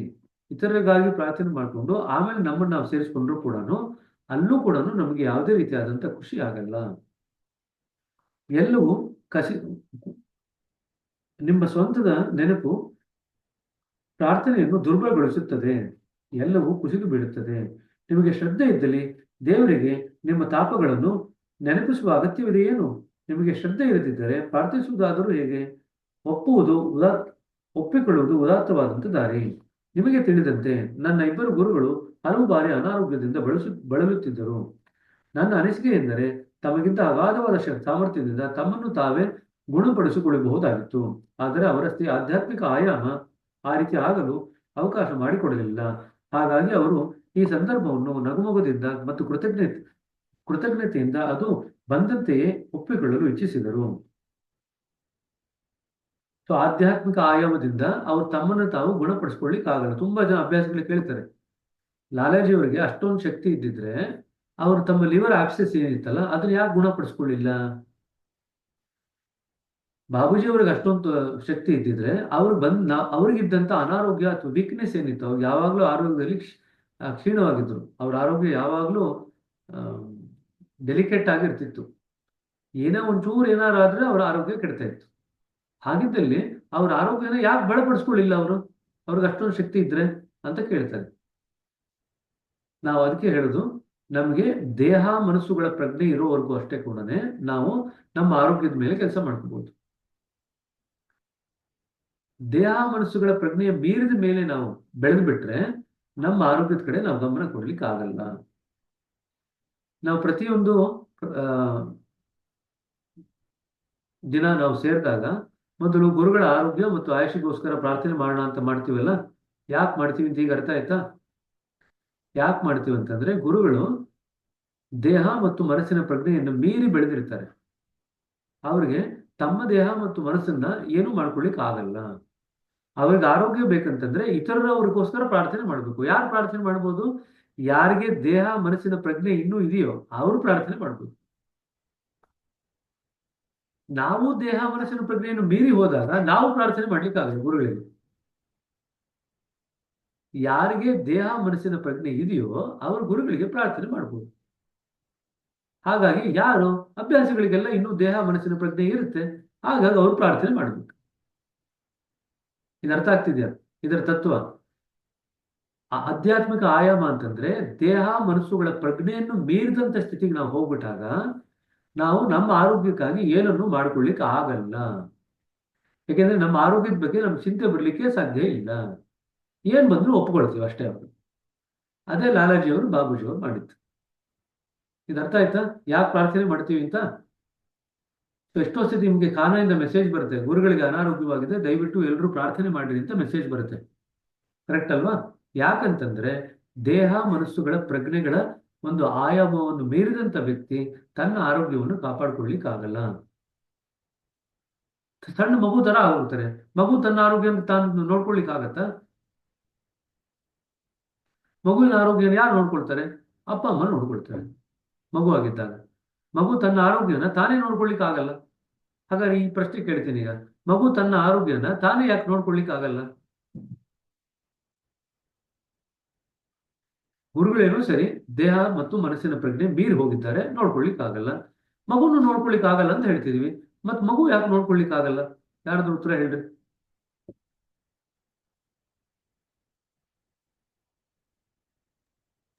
ಮಗುವಿಗೆ ಅರಿವಿರಲ್ಲ. ಏನಿರಲ್ಲ? ಮಗುವಿಗೆ ಅರಿವಿರಲ್ಲ. ಅರಿವಿರಲ್ಲ. ಒಂದು ಉತ್ತರ. ಯಾವುದರ ಅರಿವಿರಲ್ಲ? ಅದು ದೇಹದ ದೇಹದ ಅರಿವಿರ. ನಾವಾಗ ನೋಡ್ಕೊಂಡ್ರೆ ಮಾತ್ರ ಅದು ಗೊತ್ತಾಗುತ್ತೆ, ಇದಕ್ಕೆ ಇಲ್ಲೋದು ಅದು ಗೊತ್ತಾಗಲ್ಲ. ಮಗುಗೆ ದೇಹದ ಅರಿವಿರುತ್ತೆ. ಅದೇ ಬಂದು ಹೇಳುತ್ತೆ ನನ್ ಕೈ ಕಟ್ಟಾಗಿದೆ ನೋಡು ಅಂತ, ಬಿದ್ದು ಬಿಟ್ಟೆ ನನಗೆ ಕಾಲು ಏಟಾಗಿದೆ ನೋಡು ಅಂತ ಬಂದು ಹೇಳುತ್ತೆ. ಯಾಕೆ ಅರಿವಿರಲ್ಲ? ದೇಹದ್ದು ಇರುತ್ತೆ. ಅರಿವಿರುತ್ತೆ, ಅದು ಗೊತ್ತಾಗಲ್ಲ. ಯಾಕೆ ಗೊತ್ತಾಗಲ್ಲ? ಅದನ್ನೇ ಕೇಳ್ತಿರೋದು. ಅರಿವಿದ್ರು ಗೊತ್ತಾಗಲ್ಲ, ಕರೆಕ್ಟ್. ಬಟ್ ಯಾಕೆ ಗೊತ್ತಾಗಲ್ಲ? ಅದರ ಪ್ರಜ್ಞೆ ಅದಕ್ಕೆ ಆಗುದಿಲ್ಲ. ಪ್ರಜ್ಞೆ ಇದೆ. ಇನ್ಫ್ಯಾಕ್ಟ್ ಪ್ರಜ್ಞೆ ದೊಡ್ಡವರಿಗಿಂತ ಪ್ರಜ್ಞೆ ಚೆನ್ನಾಗೇ ಇದೆ ಮಕ್ಕಳಲ್ಲಿ. ಇನ್ನೂ ಅಷ್ಟೊಂದು ಅಶುದ್ಧವಾಗಿಲ್ಲ ಪ್ರಜ್ಞೆ ಮಕ್ಕಳಲ್ಲಿ ಪ್ರಜ್ಞೆ ವಾಸಿ ಚೆನ್ನಾಗಿದೆ. ಮಾಡ್ಕೋಬೇಕು ಅನ್ನೋ ಒಂದು ಇದು ಬರೋದು ವಾಸಿ ಮಾಡ್ಕೋಬೇಕು ಅನ್ನೋದಕ್ಕೆ ಏನ್ ಬೇಕು ಅದನ್ನೇ ಕೇಳ್ತಾ ಇರೋದು.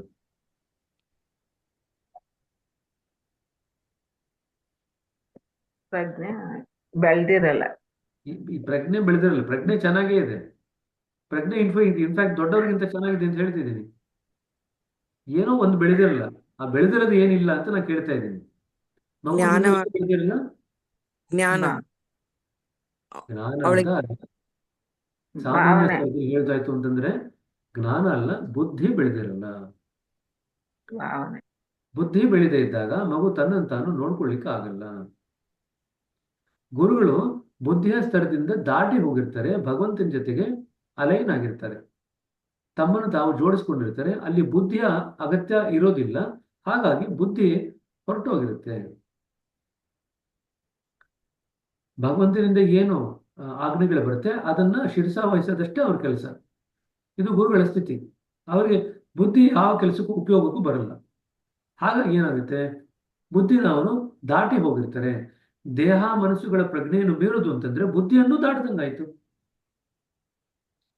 ಮಗುಗೆ ಬುದ್ಧಿ ಬೆಳೆದಿರಲ್ಲ, ಹಾಗಾಗಿ ತನ್ನನ್ನು ತಾನು ನೋಡ್ಕೊಳ್ಳಿಕ್ ಆಗಲ್ಲ. ಗುರುಗಳಿಗೆ ಬುದ್ಧಿ ಬೆಳೆದಿರುತ್ತೆ, ಅದೇ ಬುದ್ಧಿಯ ಪ್ರಜ್ಞೆಯನ್ನು ದಾಟಿ ಬೆಳೆದಿರ್ತಾರೆ ಅವರು ಆಧ್ಯಾತ್ಮಿಕವಾಗಿ.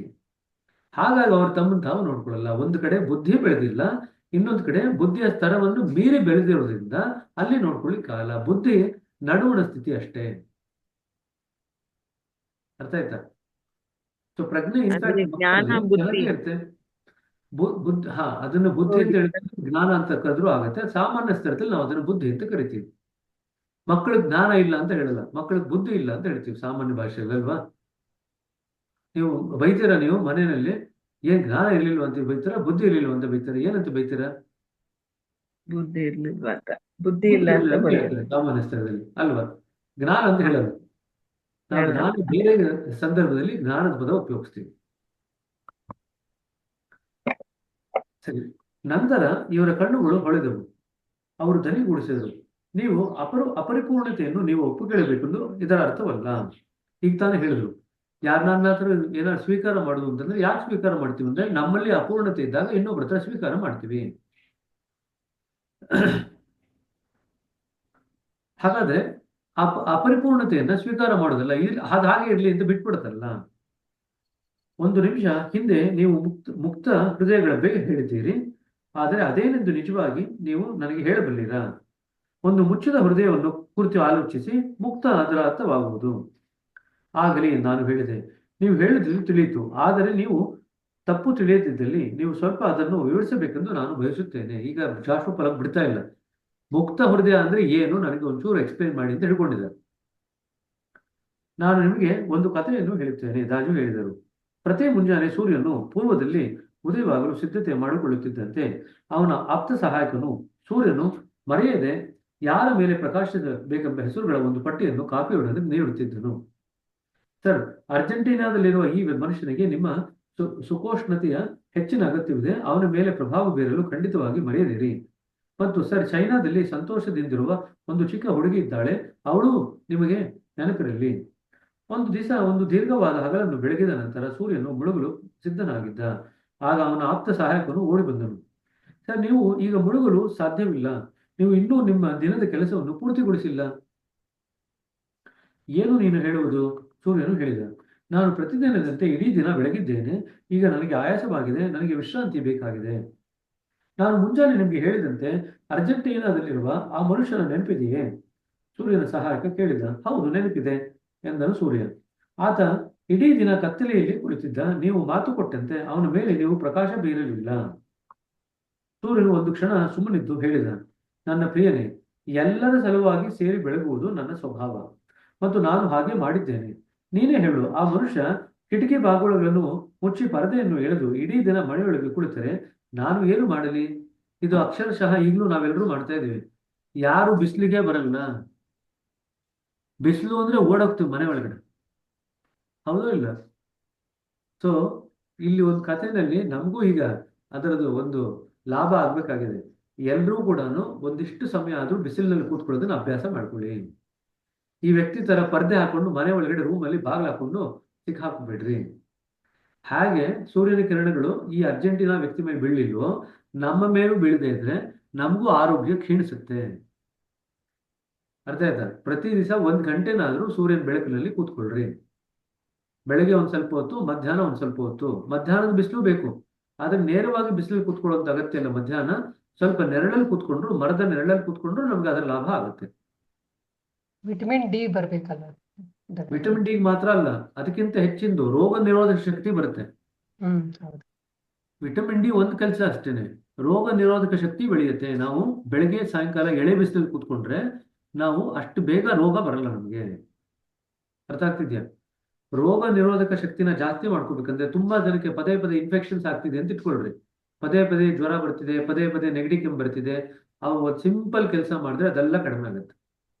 ಬೆಳಗ್ಗೆ ಅಥವಾ ಸಾಯಂಕಾಲ ಎಳೆ ಬಿಸಿಲಲ್ಲಿ ಕೂತ್ಕೋಬೇಕು, 1 ತಾಸು ಆದ್ರೂ ಕೂತ್ಕೋಬೇಕು. ಮಧ್ಯಾಹ್ನದ ಬಿಸಿಲಲ್ಲಿ ಕೂತ್ಕೊಂಡಾಗ ವಿಟಮಿನ್ ಡಿ ಬರುತ್ತೆ. ಬೆಳಗ್ಗೆ ಸಾಯಂಕಾಲ ಕೂತ್ಕೊಂಡಾಗ ವಿಟಮಿನ್ ಡಿ ಬರಲ್ಲ. ಸರಿನಾ? ಅದಕ್ಕೆ 2 ಬಿಸಿಲಲ್ಲಿ ಕೂತ್ಕೋಬೇಕು.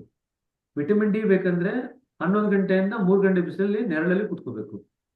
ರೋಗ ನಿರೋಧಕ ಶಕ್ತಿ ಜಾಸ್ತಿ ಆಗ್ಬೇಕಂತಂದ್ರೆ ಬೆಳಗ್ಗೆ 7 ರಿಂದ 8 ಅಥವಾ ಸಾಯಂಕಾಲ 5 ರಿಂದ 6 ಇದೆಯಲ್ಲ ಬಿಸಿಲು, ಆ ಬಿಸಿಲಲ್ಲಿ ಕೂತ್ಕೋಬೇಕು. 2 ರಿಂದ ಕೂಡ ನಿಮಗೆ ಸಾಕಷ್ಟು ಮಟ್ಟಿಗೆ ಸಹಾಯ ಆಗುತ್ತೆ. ಆಗ ಈ ಸೂರ್ಯ ಹೇಳ್ತಾ ಇದ್ದಾರಲ್ಲ, ನನ್ನ ಕೆಲಸ ನಾನು ಮಾಡ್ತೀನಿ, ಆ ವ್ಯಕ್ತಿ ನಾನು ಹೊರಗಡೆ ಬರಲಿಲ್ಲ ಅಂದ್ರೆ ನಾವೇ ಮಾಡಲಿ ಅಂತ. ಅರ್ಥ ಆಯ್ತಾ? ಗುರುಗಳು ಕೂಡ ಅವ್ರ ಕೆಲಸ ಅವ್ರು ಮಾಡ್ತಾ ಇರ್ತಾರೆ ಸೂರ್ಯನ ತರ. ನಾವೇನ್ ಮಾಡ್ತೀವಿ? ಬಾಗಿಲು ಹಾಕೊಂಡು ನಮ್ಮ ಹೃದಯನ ಭದ್ರವಾಗಿ ದೊಡ್ಡ ದೊಡ್ಡ ದೊಡ್ಡ ಬಾಗಿಲುಗಳಿಂದ ಮುಚ್ಕೊಂಡಿರ್ತೀವಿ. ಕಿಟಕಿನೂ ತೆಗೆಯಲ್ಲ, ಬಾಗಿಲು ತೆಗೆಯಲ್ಲ. ಆಮೇಲೆ ಗಲಾಟೆ ಮಾಡ್ತೀವಿ. ಗುರುಗಳು ನಮ್ಮ ಮೇಲೆ ಏನು ಕೆಲಸನೇ ಮಾಡ್ತಿಲ್ಲ, ನಾನು ಇದ್ದಂಗೆ ಇದ್ದೀನಿ ಅಂತ ಗಲಾಟೆ ಬೇರೆ ಮಾಡ್ತೀವಿ. ಗುರುಗಳು ತಮ್ಮ ಕೆಲಸ ತಾವು ಮಾಡ್ತಾರೆ. ನಾವು ಹೃದಯದ ಕಿಟಕಿ ಬಾಗಿಲನ್ನ ತೆಗೆದುಕೊಂಡ್ರೆ ಮಾತ್ರ ನಮ್ಗೆ ಅದರಿಂದ ಲಾಭ ಆಗುತ್ತೆ. ಅರ್ಥ ಆಯ್ತಾ? ಕಿಟಕಿ ಬಾಗಿಲನ್ನ ತೆಗೆಯೋದು ಅಂತಂದ್ರೆ ನಾವು ಧ್ಯಾನಕ್ಕೆ ಹೋದಾಗ ನಮ್ಮಲ್ಲಿ ಇರ್ತಕ್ಕಂಥದ್ದು ಎಲ್ಲ ಹೋಗ್ಲಿ ಅಂತ ತೆರೆದು ಕೂತ್ಕೋಬೇಕು. ಅವಾಗ ಗಾಳಿ ಆಡ್ತೀವಿ. ಒಂದು ರೂಮ್ ವಾಸನೆ ಹೊಡಿತಾ ಇದೆ ಅಂತ ಇಟ್ಕೊಳ್ಳಿ. ತುಂಬಾ ವರ್ಷದಿಂದ ಅದು ರೂಮ್ ಬಾಗಿಲು ತೆಗೆದಿಲ್ಲ, ವಾಸನೆ ಹೊಡಿತಾ ಇರುತ್ತೆ. ಏನ್ ಮಾಡ್ತೀರಾ? ಮೊದಲು ತೆಗೆದಿದ ತಕ್ಷಣ ರೂಮ್ ಒಳಗೆ ಹೋಗ್ಬಿಡ್ತೀರಾ? ಏನ್ ಮಾಡ್ತೀರಾ? ಕಿಟಕಿನ ಬಾಗಿಲನ್ನ ತೆಗೆದ್ಬಿಟ್ಟು ಏನ್ ಮಾಡ್ತೀರಾ? ತೆಗೆದಿಡ್ತೀವಿ, ಸ್ವಲ್ಪ ಹೊತ್ತು ತೆಗೆದು ಓಪನ್ ಮಾಡಿ ಇಟ್ಬಿಡ್ತೀವಿ. ಏನ್ ಮಾಡ್ತೀರಾ? ಯಾಕೆ ಇಡ್ತೀರಾ ತೆಗೆದು? ಅದೆಲ್ಲ ಹೊಟ್ಟೋಗ್ಲಿ ಅಂತ, ವಾಸನೆ ಹೋಗ್ಲಿ ಅಂತ. ಹೇಗೆ ಹೋಗುತ್ತದು?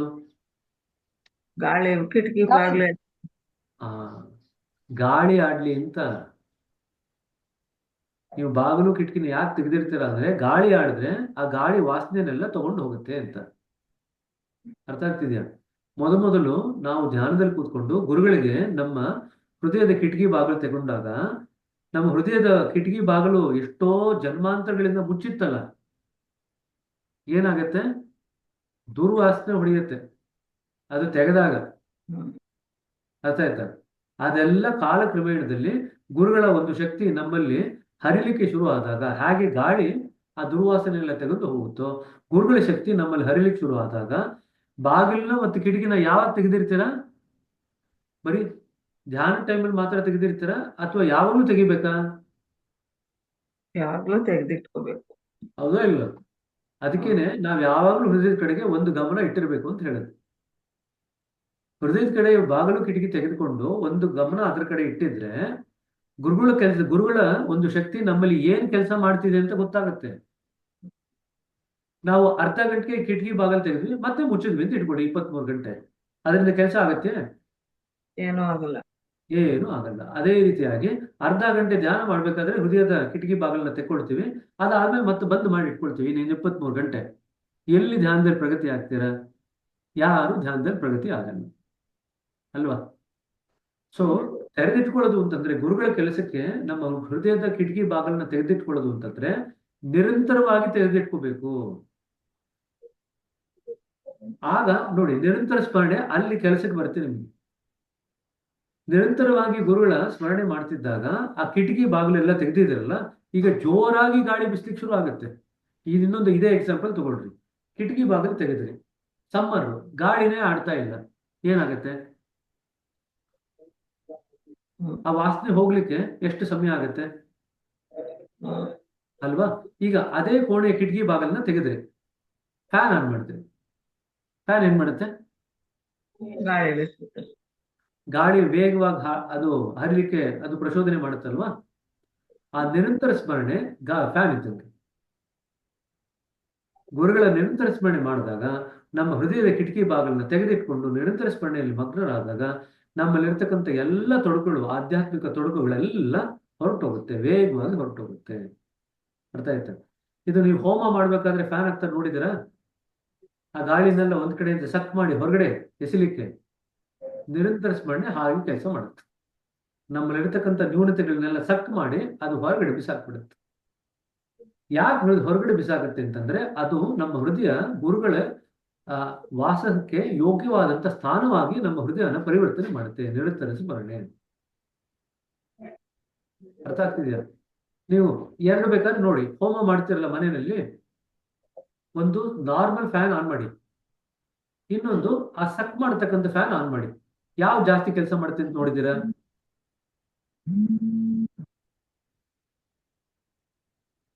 ಯಾವ್ದು ಮಾಡಿದ್ದೀರಾ? ಮನೆ ಮಾಡೋ ಅಭ್ಯಾಸ ಇದೆಯಾ? ಎಕ್ಸಿಟ್ ಫ್ಯಾನ್ ಅಣ್ಣ. ಸಕ್ ಮಾಡೋ ಅಂತ ಫ್ಯಾನ್. ಸಕ್ ಮಾಡೋ ಫ್ಯಾನ್ ಜಾಸ್ತಿ ಕೆಲಸ ಮಾಡುತ್ತಲ್ವಾ? ಸೀಲಿಂಗ್ ಫ್ಯಾನ್ ಗಿಂತ ಜಾಸ್ತಿ ಹೊಗೆ ಎಲ್ಲಾ ಕಡೆ ತುಂಬಿದ್ದೀನಿ. ಸೀಲಿಂಗ್ ಫ್ಯಾನ್ ಆನ್ ಮಾಡಿದ್ರೆ ಇನ್ನೂ ಹೊಗೆ ಎಲ್ಲಾ ಕಡೆ ತುಂಬುತ್ತೆ. ಅಡಿಗೆ ಮನೇಲಿ ಆದ್ರೆ ಎಕ್ಸಾಸ್ಟ್ ಸಕ್ ಮಾಡತಕ್ಕಂಥ ಎಕ್ಸಾಸ್ಟ್ ಫ್ಯಾನ್ ನೀವು ಆನ್ ಮಾಡಿದ್ರೆ ಅದರಲ್ಲಿ ಇರ್ತಕ್ಕಂಥ ಎಲ್ಲ ಹೊಗೆನ ಅದು ಹೊರಗಡೆ ಬಿಸಾಕತ್ತೆ. ಸೊ ಇನ್ನೊಂದು ದೃಷ್ಟಾಂತ ತಗೊಳ್ಳೋದಾಯ್ತು ಅಂತಂದ್ರೆ, ಗುರುಗಳ ನಿರಂತರ ಸ್ಮರಣೆ ಎಕ್ಸಾಸ್ಟ್ ಫ್ಯಾನ್ ಇದ್ದಂಗೆ, ಸೀಲಿಂಗ್ ಫ್ಯಾನ್ ಅಲ್ಲ. ಎಕ್ಸಾಸ್ಟ್ ಫ್ಯಾನ್ ಇದ್ದಂಗೆ ನಮ್ಮಲ್ಲಿ ಇರ್ತಕ್ಕಂಥ ಎಲ್ಲ ಕೊಳಕುಗಳೇನಿದೆ ಆಧ್ಯಾತ್ಮಿಕ ಪ್ರಗತಿಗೆ, ಎಲ್ಲವನ್ನು ಎಕ್ಸಾಸ್ಟ್ ಫ್ಯಾನ್ ಹಾಗೆ ಎಳೆದು ಹೊರಗಡೆ ಬಿಸಾಕತ್ತೋ, ಗುರುಗಳ ನಿರಂತರ ಸ್ಮರಣೆ ಆ ರೀತಿ ಅದೆಲ್ಲವನ್ನು ಹೊರಗಡೆ ಬಿಸಾಕ್ಬಿಡುತ್ತೆ. ಅರ್ಥ ಆಯ್ತಾ? ಮಲ್ಲಿಕಾರ್ಜುನ್ ಅವರು 3ನೇ ಫ್ಯಾನ್ ಬಗ್ಗೆ ಏನಾದ್ರು ಕೇಳ್ಬೇಕಂತ ಇದಾರೆ ಅನ್ಸುತ್ತೆ. ಇಲ್ಲ ಬ್ರದರ್, ಅದು ಎಕ್ಸಿಟ್ ಫ್ಯಾನ್ ರೀ. ಅಡಿಗೆ ಮನೆಯಲ್ಲಿ ಕುಡಿಸಿರ್ತಾರ ನೋಡ್ರಿ, ಆ ತರ ಹೊರಗಾಗತ್ತೆ. ಎಷ್ಟೊಂದ್ ಮನೆಯಲ್ಲಿ ಅಡಿಗೆ ಮನೆಯಲ್ಲಿ ಎಕ್ಸಾಸ್ಟ್ ಫ್ಯಾನ್ ಹಾಕಿರ್ತೀವಿ, ನೋಡಿದ್ದೀರಾ? ಅಡಿಗೆ ಎಲ್ಲ ಎಕ್ಸಾಸ್ಟ್ ಬರುತ್ತಲ್ವಾ, ಹೊಗೆ ಎಲ್ಲ ಬರುತ್ತಲ್ವಾ, ಅದೆಲ್ಲ ಹೊರಗಡೆ ಹೋಗ್ಲಿ ಅಂತ ನಾವು ಹಾಕಿರ್ತೀವಿ. ಎಕ್ಸಾಸ್ಟ್ ಫ್ಯಾನ್ ಯಾಕೆ ಕೆಲಸ ಮಾಡುತ್ತೋ ಅದೇ ರೀತಿನೇ ನಮ್ಮ ನಿರಂತರ ಸ್ಮರಣೆ ಹೃದಯದಲ್ಲಿ ಕೆಲಸ ಮಾಡುತ್ತೆ. ಎಲ್ಲವನ್ನ ಕಿತ್ತು ಹೊರಗಡೆ ಬಿಸಾಕತ್ತೆ. ಸರಿನಾ? ಸೊ ನಾನು ನೆಕ್ಸ್ಟ್ ಟೈಮ್ ಕೇಳ್ತೀನಿ, ನೀವು ಎಕ್ಸಾಸ್ಟ್ ಫ್ಯಾನ್ ಆನ್ ಮಾಡ್ಕೊಂಡಿದ್ದೀರಾ ಇಲ್ವಾ ಅಂತ. ಅದ್ರ ಅರ್ಥ ಓಕೆ ಬ್ರದರ್. ಮತ್ತೆ ಇನ್ನೊಂದ್ರಿ, ಬಾಬುಜಿ ಅವ್ರಿ 2 ಕಣ್ಣಲ್ಲಿ ಒಂದ್ ಕಣ್ಣು ಹೃದಯದ ಮ್ಯಾಗ ಇರ್ಬೇಕು, ಒಂದು ಕಣ್ಣು ಏನದ ಪ್ರಾಪಂಚಿಕ ಇದ್ರಲ್ಲಿ ಇರ್ಬೇಕಂತ ಹೇಳಿದ್ರಿ. ಅವಾಗ ನಮ್ಮ ಅಭ್ಯಾಸಗಳು ಏನ್ ಮಾಡ್ತಾರೆ ಗೊತ್ತಾ? ಒಂದ್ ಕಣ್ಣು ಅಲ್ಲಿ ಒಂದ್ ಕಣ್ಣು ಇಲ್ಲಿ ಅಂತ ಒಡ್ರೆ ಕಣ್ಣು ಮಾಡ್ಕೊಳ್ಳಿಕ್ ಶುರು ಮಾಡ್ತಾರೆ. ಆಯ್ತಾ? ಆ ರೀತಿ ಇಲ್ಲ. ಕಣ್ಣು ಎಲ್ಲೇ ನೋಡಿದ್ರು ಕೂಡ ಒಂದು ಭಾಗದ ಗಮನ ನಮ್ಮ ಹೃದಯದ ಮೇಲೆ ಇರಬೇಕು ಅಂತ. ಅವ್ರು ಹೇಳಿದರ ಅರ್ಥ ಏನಪ್ಪಾ ಅಂತಂದ್ರೆ, ಗಮನ ನಾವು ಪ್ರಪಂಚದ ಕಡೆಗೆ ಎಲ್ಲ ಕೊಡ್ತಾ ಇರ್ತೀವಿ, ಒಂದು ಭಾಗದ ಗಮನ ನಮ್ಮ ಹೃದಯದ ಮೇಲೆ ಯಾವಾಗ್ಲೂ ಇರಬೇಕು ಅಂತ. ಅದು ಅವ್ರು ಹೇಳಿದರ ಅರ್ಥ. ಹೌದು ನಾವು ಕಣ್ಣು ಅಂತ ಜ್ಯೋತಿ ಮಾಡಿ, ಕಣ್ಣಿಗೆ ನೀವು ನಿಖರವಾಗಿ ಕಣ್ಣನ್ನೇ ಮಾಡಿರ್ತು ಅಂತಂದ್ರೆ, ಒಂದ್ ಕಣ್ಣು ಇಲ್ಲಿ ಒಂದ್ ಕಣ್ಣು ಅಲ್ಲಿ ಇತ್ತಂದ್ರೆ, ಡಾಕ್ಟರ್ ಹತ್ರ ಹೌದು ಹೋದಾಗ ಎಲ್ಲಿ ನೋಡ್ತಿದ್ದೀರಿ ಅಂತ ಡಾಕ್ಟರ್ ಗೊತ್ತಾಗಲ್ಲ. ನೀವು ಡಾಕ್ಟರ್ ನೋಡ್ತಿದ್ದೀರಾ ಇಲ್ಲಿ ಅಂತ ಗೊತ್ತಾಗಲ್ಲ, ಎಲ್ಲಿ ನೋಡ್ತಿದ್ದೀರಿ ನೀವು ಅಂತ ಕೇಳ್ತಾರೆ ಅಷ್ಟೇ ಅವರು. ಹೌದು ಆಯ್ತು. ಮನಸ್ಸಿನ ಬ್ರದರ್ ಗಮನದ ಒಂದು ಭಾಗ ನಮ್ಮ ಹೃದಯದ ಮೇಲೆ ಯಾವಾಗಲೂ ನಿರಂತರವಾಗಿ ನೆಟ್ಟಿರ್ಬೇಕು ಅನ್ನೋದು ಅದರ ಭಾವದ ಅರ್ಥ. ಸರಿ. ಹೌದು ಬ್ರದರ್. ಬ್ರದರ್ ಒಂದು ಪ್ರಶ್ನೆ ಬ್ರದರ್. ಈಗ ಯಾವಾಗ್ಲೂ ಭಗವಂತ ನಮ್ಮ ಹೃದಯದಲ್ಲಿದ್ದಾನೆ ಅಂತ ಅನ್ಕೋತೀವಿ, ಮತ್ತೆ ಗುರುಗಳು ಇರ್ಬೇಕು ಅಂತ ಅನ್ಕೋತೀವಿ, ಮತ್ತೆ ನಮ್ಮ ಕಂಡೀಷನ್ ನಾವು ಅವತ್ತೇನು ಧ್ಯಾನದಲ್ಲಿ ಗಳಿಸಿದೀವಿ ಅದು ಇರ್ಬೇಕು ಅಂತ ಅನ್ಕೋತೀವಿ. ಅದು ಯಾವ್ಯಾವ ತರ ಮ್ಯಾನೇಜ್ ಮಾಡೋದು ಬ್ರದರ್ ಅದನ್ನ? ಗುರು ಭಗವಂತನ ಪ್ರತೀಕ. ಹ್ಮ್ ಗುರುವನ್ನ ಇಟ್ಕೊಂಡ್ರೆ ಭಗವಂತನ ಇಟ್ಕೊಂಡಂಗೆ. ಸೊ ಎರಡನ್ನ ಏನ್ ಮಾಡುವಂತ ಅವಶ್ಯಕತೆ ಇಲ್ಲ, ಒಂದ್ ಇಟ್ಕೊಂಡ್ರೆ ಸಾಕು. ಓಕೆ. ಗುರುವನ್ನ ಇಟ್ಕೊಂಡ್ರೆ ಸಾಕು. ನಮ್ಮ ಕಂಡೀಷನ್ ಏನ್ ಬರುತ್ತಲ್ವಾ, ಕಂಡೀಷನ್ ಹೌದು. ನಾವು ಅದರ ಕಡೆ ಗಮನ ಇಟ್ಟಿದ್ರು ಕೂಡ ಕಾಲಕ್ರಮೇಣದಲ್ಲಿ ಕಂಡೀಷನ್ ತಾನಾಗೆ ಹೊರಟೋಗುತ್ತೆ. ನಾವು ನಿನ್ನೆ ತಾನು ಮಾತಾಡಿದ್ವಿ, ಕಂಡೀಷನ್ ಈಗ ನಮಗೆ ಧ್ಯಾನದ ಎಂಡಲ್ಲಿ ಕಂಡೀಷನ್ ಕಡೆ ಗಮನ ಕೊಟ್ಟರು ಹೊರಟೋಗುತ್ತೆ, ಗಮನ ಕೊಡದೇ ಇದ್ರೂ ಹೊರಟೋಗುತ್ತೆ. ಗಮನ ಕೊಟ್ರೆ ಅದು ನಮಗೆ ಎಟಕ್ದಿರ ನಮಗೇನು ಲಾಭ ಮಾಡ್ದಿರ ಹೊರಟೋಗುತ್ತೆ. ಗಮನ ಕೊಡದೇ ಇದ್ರೆ ಕಂಡೀಷನ್ ಬಗ್ಗೆ ಹೆಂಗಂತಂದ್ರೆ, ತಿಂಗಳ ಪೂರ್ತಿ ಸಂಬಳ ತಗೊಂಡು, ತಿಂಗಳ ಪೂರ್ತಿ ಕೆಲಸ ಮಾಡಿ ಸಂಬಳ ತಗೊಂಡು ಅರ್ಧ ಗಂಟೆಲಿ ಖರ್ಚು ಮಾಡಿ ಬಿಸಾಕ್ತೇವೆ. ಅದು ಗಮನ ಕೊಡದೇ ಇದ್ರೆ. ಹ್ಮ್ ಗಮನ ಕೊಟ್ರೆ ಏನಾಗುತ್ತೆ ಅಂತಂದ್ರೆ, ನಾವು ಗಮನ ಕೊಟ್ಟಾಗ AEIOU ಮಾಡ್ಕೊಳ್ತೀವಿ. ಗಮನ ಕೊಟ್ಟಾಗ ಕರೆಕ್ಟಾ? ಅಲ್ಲಿಗೆ ನೀವು ಹೃದಯದ ಕಡೆ ಗಮನ ಕೊಟ್ಟಾಗ ಗುರುಗಳು ನಿಮ್ಗೆ ಏನ್ ನಿರಂತರವಾಗಿ ಸ್ಥಿತಿ ಕೊಟ್ಟಿದಾರಲ್ವಾ, ಕಂಡೀಷನ್ ಕೊಟ್ಟಿದಾರಲ್ಲ, ಅದ್ರ ಕಡೆನೂ ಗಮನ ಕೊಟ್ಟಾಗ ಗುರುಗಳ ಬಗ್ಗೆ ನಿಮ್ಗೆ ಕೃತಜ್ಞತೆ ಬೆಳೆಯುತ್ತೆ. ಯಾರು ಕೊಡ್ತಾ ಇರೋದು ಕಂಡೀಷನ್? ಹ್ಮ್ ನೀವು ಸ್ಥಿತಿ ಬಗ್ಗೆ ಗಮನ ಕೊಟ್ಟರು ಕೂಡ ನಿಮ್ಗೆ ಅರಿವಿಲ್ದಂಗೆ ಗುರುಗಳ ಬಗ್ಗೆ ಗಮನ ಕೊಟ್ಟಿರ್ತೇನೆ. ಓಕೆ. ಅಲ್ಲಿಗೆ ಗುರುಗಳ ಬಗ್ಗೆನೇ ಗಮನ ಕೊಟ್ಟಂಗಾಯ್ತು, ಗುರುಗಳ ನಿರಂತರ ಸ್ಮರಣೆಯಲ್ಲೇ ಇದ್ದಂಗಾಯ್ತು. ಸ್ಥಿತಿಗಳ ಬಗ್ಗೆ ಗಮನ ಕೊಟ್ಟರು ಕೂಡ ನೀವು ಪರೋಕ್ಷವಾಗಿ ಗುರುಗಳ ಬಗ್ಗೆನೇ ಗಮನ ಕೊಡ್ತಾ ಇದ್ದೀರಿ. ಭಗವಂತನ ಬಗ್ಗೆ ಮತ್ತೆ ಸಪರೇಟ್ ಆಗಿ ಗಮನ ಕೊಡೋ ಅಗತ್ಯ ಇಲ್ಲ, ಯಾಕೆಂದ್ರೆ ಗುರು ಭಗವಂತನ ಪ್ರತೀಕ. ಹಾಗಾಗಿ ಅದು ಕೂಡ ಗುರುಗಳಿಗೆ, ಸೊ ಗುರುಗಳ ಕಡೆಗೆ ಒಂಚೂರು ಗಮನ ಕೊಡ್ತು ಅಂತ ಈ ಎಲ್ಲವೂ ತಾನಾಗೆ ಆಗುತ್ತೆ. ಈಗ ಸ್ಥಿತಿ ಬಗ್ಗೆ ಗಮನ ಕೊಟ್ರಿ ಅಂತ ಇಟ್ಕೊಳ್ರಿ, ಗುರುಗಳ ಬಗ್ಗೆ ಗಮನ ಕೊಡ್ತಿದ್ರ, ಸ್ಥಿತಿ ಬಗ್ಗೆ ಗಮನ ಕೊಟ್ಟಾಗ ಗುರುವಿನ ಬಗ್ಗೆ ನಮ್ಗೆ ಅಪರೋಕ್ಷವಾಗಿ ತಾನಾಗೆ ನಮಗೆ ಶ್ರದ್ಧೆ ಬೆಳೆಯುತ್ತೆ. ಯಾರು ಕೊಟ್ಟಿರ್ತಕ್ಕಂಥ ಸ್ಥಿತಿ ಇದು? ಗುರುಗಳೇ ಕೊಟ್ಟಿರ್ತಕ್ಕಂಥ ಸ್ಥಿತಿ. ನಾವು ಸ್ಥಿತಿ ಬಗ್ಗೆ ಗಮನ ಕೊಟ್ಟಾಗ ಗುರುಗಳ ಬಗ್ಗೆ ಶ್ರದ್ಧೆ ನಮ್ಗೆ ಗಟ್ಟಿ ಆಗುತ್ತೆ. ಗುರುಗಳ ಬಗ್ಗೆ ನಿರಂತರ ಸ್ಮರಣೆ ಇನ್ನೂ ಗಟ್ಟಿ ಆಗುತ್ತೆ, ಆಳಕ್ಕೆ ಹೋಗುತ್ತೆ. ಈಗ ಸ್ಥಿತಿ ಬಗ್ಗೆ ನೋಡೋಣ. ಸ್ಥಿತಿನ ನೀವು ಗ್ರಹಿಸಿದ್ರಿ, ಗುರುತಿಸಿದ್ರಿ, ಆಮೇಲೆ AEIOU ಮಾಡ್ಕೊಂಡ್ರಿ, ಅದನ್ನ ಶಕ್ತಿ ಬರೆಸಿದ್ರಿ, ಅದರಲ್ಲಿ ನೀವು ಅದ್ರ ಬಗ್ಗೆ ಗಮನ ಕೊಟ್ಟು ಅದಕ್ಕೆ ಶಕ್ತಿ ತುಂಬಿದ್ರಿ, ಜೀವಂತಗೊಳಿಸಿದ್ರಿ. ಜೀವಂತ ಆದ್ಮೇಲೆ ಅದು ಜೀರ್ಣಿಸ್ಕೊಂಡ್ಮೇಲೆ ಅದನ್ನ ಅರಗಿಸ್ಕೊಂಡ್ಮೇಲೆ ಅದನ್ನ ಕರಗಿಸ್ಕೊಂಡು ಎಲ್ಲ ಕಡೆನೂ ಅದರಲ್ಲಿ ಕರಗತ ಆಗಿ ಹೋದ್ರಿ ಅಂತ ಇಟ್ಕೊಳ್ರಿ. AEIOU ಮಾಡ್ಕೊಂಡ್ರಿ. AEIOU ಮಾಡ್ಕೊಂಡ್ಮೇಲೆ ಸ್ಥಿತಿ ಎಲ್ಲಿರುತ್ತೆ? ಹೊರಟೋಗುತ್ತಲ್ವಾ. AEIOU ಮಾಡ್ಕೊಳ್ದೇ ಇದ್ರೂ ಸ್ಥಿತಿ ಹೋಗುತ್ತೆ, AEIOU ಮಾಡ್ಕೊಂಡ್ರೂ ಸ್ಥಿತಿ ಹೋಗುತ್ತೆ. ಅರ್ಥ ಆಯ್ತಾ? ಆ ಸ್ಥಿತಿ ಹೋದ್ಮೇಲೆ ಮತ್ತೆ ಯಾರಿದ್ದಾರೆ ಇವಾಗ? ಸ್ಥಿತಿ ಹೊರಟೋಯ್ತು, ಯಾರಿದ್ದಾರೆ ಇವಾಗ? ಗುರುಗಳೇ ಇರ್ತಾರೆ. ಗುರುಗಳೇ ಇದ್ದಾರೆ. ಆದ್ರೆ ಗುರುಗಳಲ್ಲಿ ಶ್ರದ್ಧೆ ಏನಾಗಿದೆ ಇವಾಗ? AEIOU ಮಾಡ್ಕೊಂಡರ ಪ್ರಭಾವದಿಂದ ಗುರುಗಳ ಮೇಲೆ ಶ್ರದ್ಧೆ ಏನಾಯ್ತು? ಈಗ ಹೆಚ್ಚಾಗಿದೆ. ಅರ್ಥ ಆಗ್ತಿದೆಯಾ?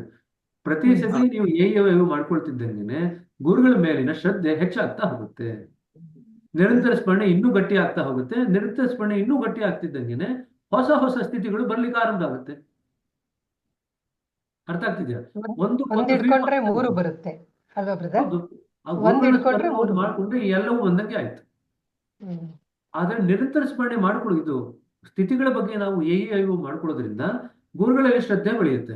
ಗುರುಗಳಲ್ಲಿ ಶ್ರದ್ಧೆ ಜಾಸ್ತಿ ಆಗ್ದಂಗೆನೆ, ನಿರಂತರ ಸ್ಮರಣೆ ಜಾಸ್ತಿ ಆಗ್ತಿದ್ದಂಗೆನೆ ಸ್ಥಿತಿಗತಿಗಳು ಬೇಗ ಬರ್ಲಿಕ್ಕೆ ಶುರು ಆಗುತ್ತೆ. ಸ್ಥಿತಿಗತಿಗಳು ಬೇಗ ಬರ್ಲಿಕ್ಕೆ ಶುರು ಆಯ್ತು ಅಂತಂದ್ರೆ ನೀವು ಮತ್ತೆ ಅದ್ರ ಬಗ್ಗೆ AEIOU ಮಾಡ್ಕೊಳ್ತೀರಾ, ಮತ್ತಷ್ಟು ಗಟ್ಟಿ ಆಗುತ್ತೆ ಗುರುಗಳ ಶ್ರದ್ಧೆ. ಇದು ಒಂದಕ್ಕೊಂದು ಪೂರಕವಾಗಿ ಕೆಲಸ ಮಾಡಿ ನಾವು ಆಧ್ಯಾತ್ಮದ ತುದಿಗೆ ವೇಗವಾಗಿ ಹೋಗ್ಲಿಕ್ಕೆ ಸಹಾಯ ಮಾಡುತ್ತೆ. ಇದು ಎಲ್ಲ ಬೇರೆ ಅಲ್ಲ, ಎಲ್ಲ ಒಂದಕ್ಕೊಂದು ಫೀಡ್ ಮಾಡುತ್ತೆ. ಅರ್ಥ ಆಯ್ತಾ? ಹಾಗಂತಂದ್ರೆ ಮುಂದಿನ ಚಕ್ರ ತಿರುಗಿದಾಗ ಹಿಂದಿನ ಚಕ್ರ ತಿರುಗಬೇಕಲ್ವಾ ಗಾಡಿನಲ್ಲಿ.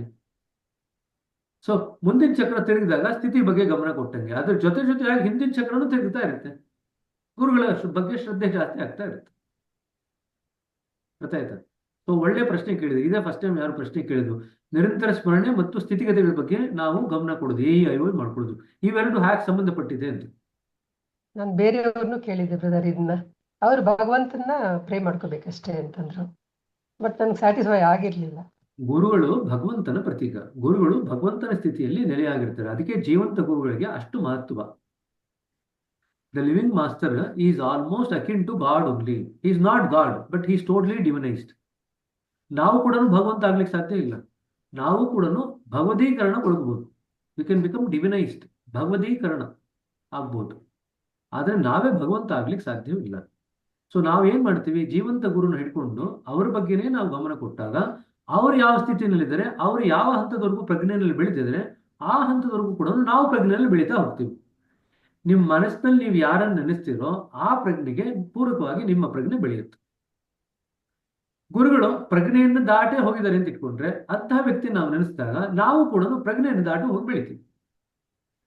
ಈ ಒಂದು ಸಿಂಪಲ್ ಸೊಲ್ಯೂಷನ್ ಫಾರ್ಮುಲಾ ಲೈಫಲ್ಲಿ, ಯಾರನ್ನ ನೀವು ಪದೇ ಪದೇ ಮನಸ್ಸಿನಲ್ಲಿ ನೆನೆಸ್ತೀರೋ ಅವ್ರ ಪ್ರಜ್ಞೆ ಎಷ್ಟು ವಿಸ್ತಾರವಾಗಿರುತ್ತೋ ಅಷ್ಟೇ ನಮ್ಮ ಪ್ರಜ್ಞೆ ವಿಸ್ತಾರವಾಗುತ್ತೆ. ಯಾರನ್ನ ನೆನೆಸ್ತಿಲ್ಲ ಅನ್ನೋದು ನಿಮಗೆ ಬಿಟ್ಟಿದೆ. ಅರ್ಥ ಆಯ್ತಾ? ಮನೆಯಲ್ಲಿ ನಿಮ್ಮ ಮಕ್ಕಳನ್ನ ನೆನೆಸ್ತಾ ಇದ್ರೆ ನಿಮ್ಮ ಮಕ್ಕಳ ಪ್ರಜ್ಞೆ ಎಷ್ಟು ಬೆಳೆದಿರುತ್ತೆ ಅಷ್ಟು ಪ್ರಜ್ಞೆ ನಿಮ್ಗೆ ಬೆಳೆಯುತ್ತೆ. ಮನೆಯಲ್ಲಿ ನಿಮ್ಗೆ ಯಾರೋ ತುಂಬಾ ಪ್ರಾಣ ಸ್ನೇಹಿತರಿರ್ತಾರೆ, ಅವ್ರ ಬಗ್ಗೆನೇ ಯಾವಾಗಲೂ ಯೋಚನೆ ಮಾಡ್ತಿತ್ತಂದ್ರೆ ಅವ್ರ ಪ್ರಜ್ಞೆ ಎಷ್ಟು ಬೆಳೆದಿರುತ್ತೋ ಅಷ್ಟೇ ನಿಮಗೆ ಬೆಳೆಯುತ್ತೆ. ಅರ್ಥ ಆಗ್ತಿದೆಯಾ? ಸೊ ಯಾರನ್ನ ನಾವು ಪದೇ ಪದೇ ನೆನೆಸ್ತೀವೋ ಅವರ ಪ್ರಜ್ಞೆ ಎಷ್ಟು ಬೆಳೆದಿರುತ್ತೋ ಅಷ್ಟೇ ನಮ್ಮ ಪ್ರಜ್ಞೆ ವಿಕಾಸವಾಗುತ್ತೆ. ಹಾಗಾದ್ರೆ ಗುರುಗಳನ್ನ ಯಾಕೆ ನೆನೆಸ್ತೀವಿ ಅಂತಂದ್ರೆ ಅವರು ಪ್ರಜ್ಞೆ ಸ್ತರವನ್ನೇ ಮೀರಿ ಹೋಗಿದ್ದಾರೆ. ಪ್ರಜ್ಞೆಯ ಏನು ಸಾಮರ್ಥ್ಯ ಇದೆಯಲ್ಲ, ಪೊಟೆನ್ಶಿಯಾಲಿಟಿ, ಅದನ್ನೂ ಮೀರಿ ಹೋಗಿ ಕೇಂದ್ರದ ಜೊತೆಗೆ ಅವರು ಸಂಬಂಧ ಸ್ಥಾಪನೆ ಮಾಡ್ಕೊಂಡಿದ್ದಾರೆ. ಅಂಥವ್ರನ್ನ ನೆನೆಸಿದಾಗ ನಾವೇನಾಗ್ತೀವಿ ಕಡೆಗೆ, ನಾವು ಕೇಂದ್ರದ ಜೊತೆಗೆ ಸಂಬಂಧ ಸ್ಥಾಪನೆ ಮಾಡ್ತೀವಿ. ನಾವು ಯಾರ್ಯಾರನ್ನೋ ನೆನೆಸಿದ್ರೆ ಕೇಂದ್ರದ ಜೊತೆಗೆ ಸಂಬಂಧ ಸ್ಥಾಪನೆ ಆಗಲ್ಲ. ಯಾರ ಸಂಬಂಧ ಸ್ಥಾಪನೆ ಮಾಡ್ಕೊಂಡಿದ್ರ ಅವ್ರನ್ನ ನೆನೆಸಿದ್ರೆ ನಮ್ದು ಅದೇ ಆಗುತ್ತೆ ಸ್ಥಿತಿ. ಇದಕ್ಕೋಸ್ಕರನೇ ನಿರಂತರ ಸ್ಮರಣೆ ಮಾಡೋದು, ಗುರುಗಳ ನಿರಂತರ ಸ್ಮರಣೆ ಮಾಡೋದು. ದೇವರ ನಿರಂತರ ಸ್ಮರಣೆ ಮಾಡ್ಲಿಕ್ಕೆ ಆಗಲ್ಲ. ದೇವರನ್ನ ನಿರಂತರ ಸ್ಮರಣೆ ಮಾಡಿದ್ರು ಕೂಡ ಆತ ಗುರುವಿನ ಮುಖಾಂತರನೇ ಕೆಲಸ ಮಾಡ್ಬೇಕು. ಯಾಕಂದ್ರೆ ಅವನ ಮನಸ್ಸಿಲ್ಲ. ಯಾವ್ದು ಬೆಟರ್ ನಿಮಗೆ? ಮನಸ್ಸಿರ್ತಕ್ಕಂಥವ್ರನ್ನ ನೀವು ಸ್ಮರಣೆ ಮಾಡ್ಕೊಳ್ಳೋದು ಬೆಟ್ರಾ, ಅಥವಾ ಮನಸ್ಸೇ ಇಲ್ದಿರ್ತಕ್ಕಂಥವ್ರನ್ನ ಸ್ಮರಣೆ ಮಾಡ್ಕೊಳ್ಳೋದು ಬೆಟ್ರಾ? ಯಾರು ಬೇಕು? ದೇವ್ರ ಕೆಲಸ ಮಾಡ್ಬೇಕಂತಂದ್ರು ಗುರುಗಳ ಮುಖಾಂತರನೇ ಮಾಡ್ಬೇಕು. ಹಾಗಾದ್ರೆ ಗುರುಗಳನ್ನ ನೆನೆಸ್ಕೋಬೋದಲ್ಲ ಅಲ್ವಾ? ಪ್ರಾರ್ಥನೆಯಲ್ಲೂ ಇದೇ ಬರುತ್ತೆ ಬ್ರದರ್. ಗುರುಗಳಿಗೆ ಸಲ್ಲಿಸಿದ್ರೆ ಅದು ಭಗವಂತನಿಗೂ ಸೇರುತ್ತೆ ಅಂತ. ತನಗ್ ತಾನಾಗಿ ಅವರಿಬ್ರು ಬೇರೆ ಬೇರೆ ಅಂತ ನೋಡ್ಲಿಕ್ಕೆ ಆಗಲ್ಲ, ಇಬ್ರು ಒಂದೇ ಅಂತ ನೋಡ್ಬೇಕು. ಅರ್ಥ ಆಯ್ತಾ? ಸೊ ಸರಿ, ಇನ್ನೊಂದ್ಚೂರು ಮುಂದುವರ್ಸ್ಕೊಂಡು ಹೋಗೋಣ. ಇನ್ನೊಂದು 5 ನಿಮಿಷ 10 ನಿಮಿಷ ಇದೆ. ಇನ್ನೊಂದು 2-3 ಪೇಜ್ ಮುಗಿಸೋಣ ಅಟ್ಲೀಸ್ಟ್. ಒಂದು ಮುಕ್ತ ಹೃದಯ. ಸರಿ, ಎಲ್ಲರೂ ಕೂತ್ಕೊಂಡು ಬಿಸಿಲಲ್ಲಿ ಕೂತ್ಕೊಳ್ತೀರಾ ಅಂತ ಅನ್ಕೊಳ್ತೀನಿ. ಆಯ್ತಾ? ನೆಕ್ಸ್ಟ್ ಟೈಮ್ ಇಂದ ನಾನು ಕೇಳ್ತೀನಿ, ಯಾರು ಎಷ್ಟು ಜನ ಬಿಸಿಲಲ್ಲಿ ಕೂತಿದ್ರಿ ಅಂತ. ದಿನ ಅಟ್ಲೀಸ್ಟ್ ಈಗ 1-1.5 ತಾಸು ಬಿಸಿಲಲ್ಲಿ ಕೂತ್ಕೊಳ್ರಿ. ಆಧ್ಯಾತ್ಮಕ್ಕೂ ತುಂಬಾ ಪ್ರಯೋಗ ಆಗುತ್ತೆ. ತುಂಬಾ ಎಕ್ಸಾಮ್ ಆದ್ಮೇಲೆ ಕೂತ್ಕೋತೀವಿ ಬ್ರದರ್. ಎಕ್ಸಾಮ್ ಆದ್ಮೇಲೆ ಆಯ್ತಾಯ್ತು. ಎಕ್ಸಾಮ್ ಓದ್ಬೇಕಾದ್ರೆ ಅಲ್ಲೇ ಕೂತ್ಕೊಂಡು ಬಿಸಿಲಲ್ಲಿ ಕೂತ್ಕೊಂಡು ಓದ್ರಿ. ಅದ್ರಲ್ಲಿ ಏನು ಎಕ್ಸಾಮ್ ಆಗೋರ್ಗು ಹೇಗೆ ಕಾಯ್ಬೇಕು? ಕಾಣಿಸೋದಿಲ್ಲ ಸರಿಯಾಗಿ ಲೆಟರ್ಸ್. ಆಯ್ತ್ರಿ. ಒಂದು ಮುಕ್ತ ಹೃದಯ ಎಲ್ಲವನ್ನು ಬೆಳಗುವ ಒಬ್ಬ ಸೂರ್ಯನಂತೆ. ಅದು ತನ್ನ ಪ್ರೇಮವನ್ನು ಹೊರಸೂಸುವುದಲ್ಲದೆ ಬೇರೇನೂ ಮಾಡುವುದಿಲ್ಲ. ಮುಕ್ತ ಹೃದಯದಿಂದ ಪ್ರೇಮವು ಗೊತ್ತು ಗುರಿಯಿಲ್ಲದೆ ಹರಿಯುತ್ತದೆ. ಆದರೆ ಹೃದಯ ಪ್ರೀತಿಸುವುದೆಂದರೆ ನಾವು ನಿಜವಾಗಿ ಹೇಳಲಾರೆನು. ಬದಲಾಗಿ ಒಂದು ಮುಕ್ತ ಹೃದಯವು ತಾನೇ ಪ್ರೇಮಮಯವಾಗುತ್ತದೆ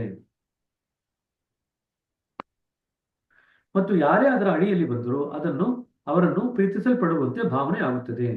ಮುಚ್ಚಿದ ಹೃದಯ ಅಂದ್ರೇನು? ಅಥವಾ ಕಿಟಕಿ ಬಾಗಿಲನ್ನು ಮುಚ್ಚಿ ಇಡೀ ದಿವಸ ಒಳಗೆ ಕುಳಿತ ಆ ಮನುಷ್ಯನಂತೆ. ಮುಕ್ತ ಹೃದಯ ಅಂತಂದ್ರೆ ಯಾವಾಗ್ಲೂ ತೆರೆದಿರ್ತಕ್ಕಂಥದ್ದು. ಪ್ರೇಮ ಆ ಮುಕ್ತ ಹೃದಯದಿಂದ ಯಾವಾಗ್ಲೂ ಹರಿತಾ ಇರುತ್ತೆ. ಯಾರೇ ಅದರ ಒಂದು ಪ್ರಭಾವಕ್ಕೊಳಗಾಯ್ತು ಅಂತಂದ್ರೆ ಅವರಿಗೆ ಆ ಪ್ರೀತಿಯ ಮತ್ತು ಪ್ರೇಮದ ಅನುಭವ ಆಗುತ್ತೆ. ಒಂದು ಮುಕ್ತ ಹೃದಯವು ನೀಡುವ ಹೃದಯ, ಆದರೆ ಅದು ಸ್ವೀಕರಿಸುವ ಹೃದಯವೂ ಹೌದು. ಈ ಅರ್ಥದಲ್ಲಿ ಒಂದು ಮುಕ್ತ ಹೃದಯವು ವಿನಮ್ರ ಹೃದಯವೂ ಹೌದು. ಮುಕ್ತ ಹೃದಯ ಅಂತಂದ್ರೆ ವಿನಮ್ರ ಹೃದಯ ಹೌದಾ ಇಲ್ವಾ ಅಂತ ಪ್ರಶ್ನೆ ಕೇಳ್ತಾರೆ. ಮುಕ್ತ ಹೃದಯ ಅಂತಂದ್ರೆ ವಿನಮ್ರ ಹೃದಯ.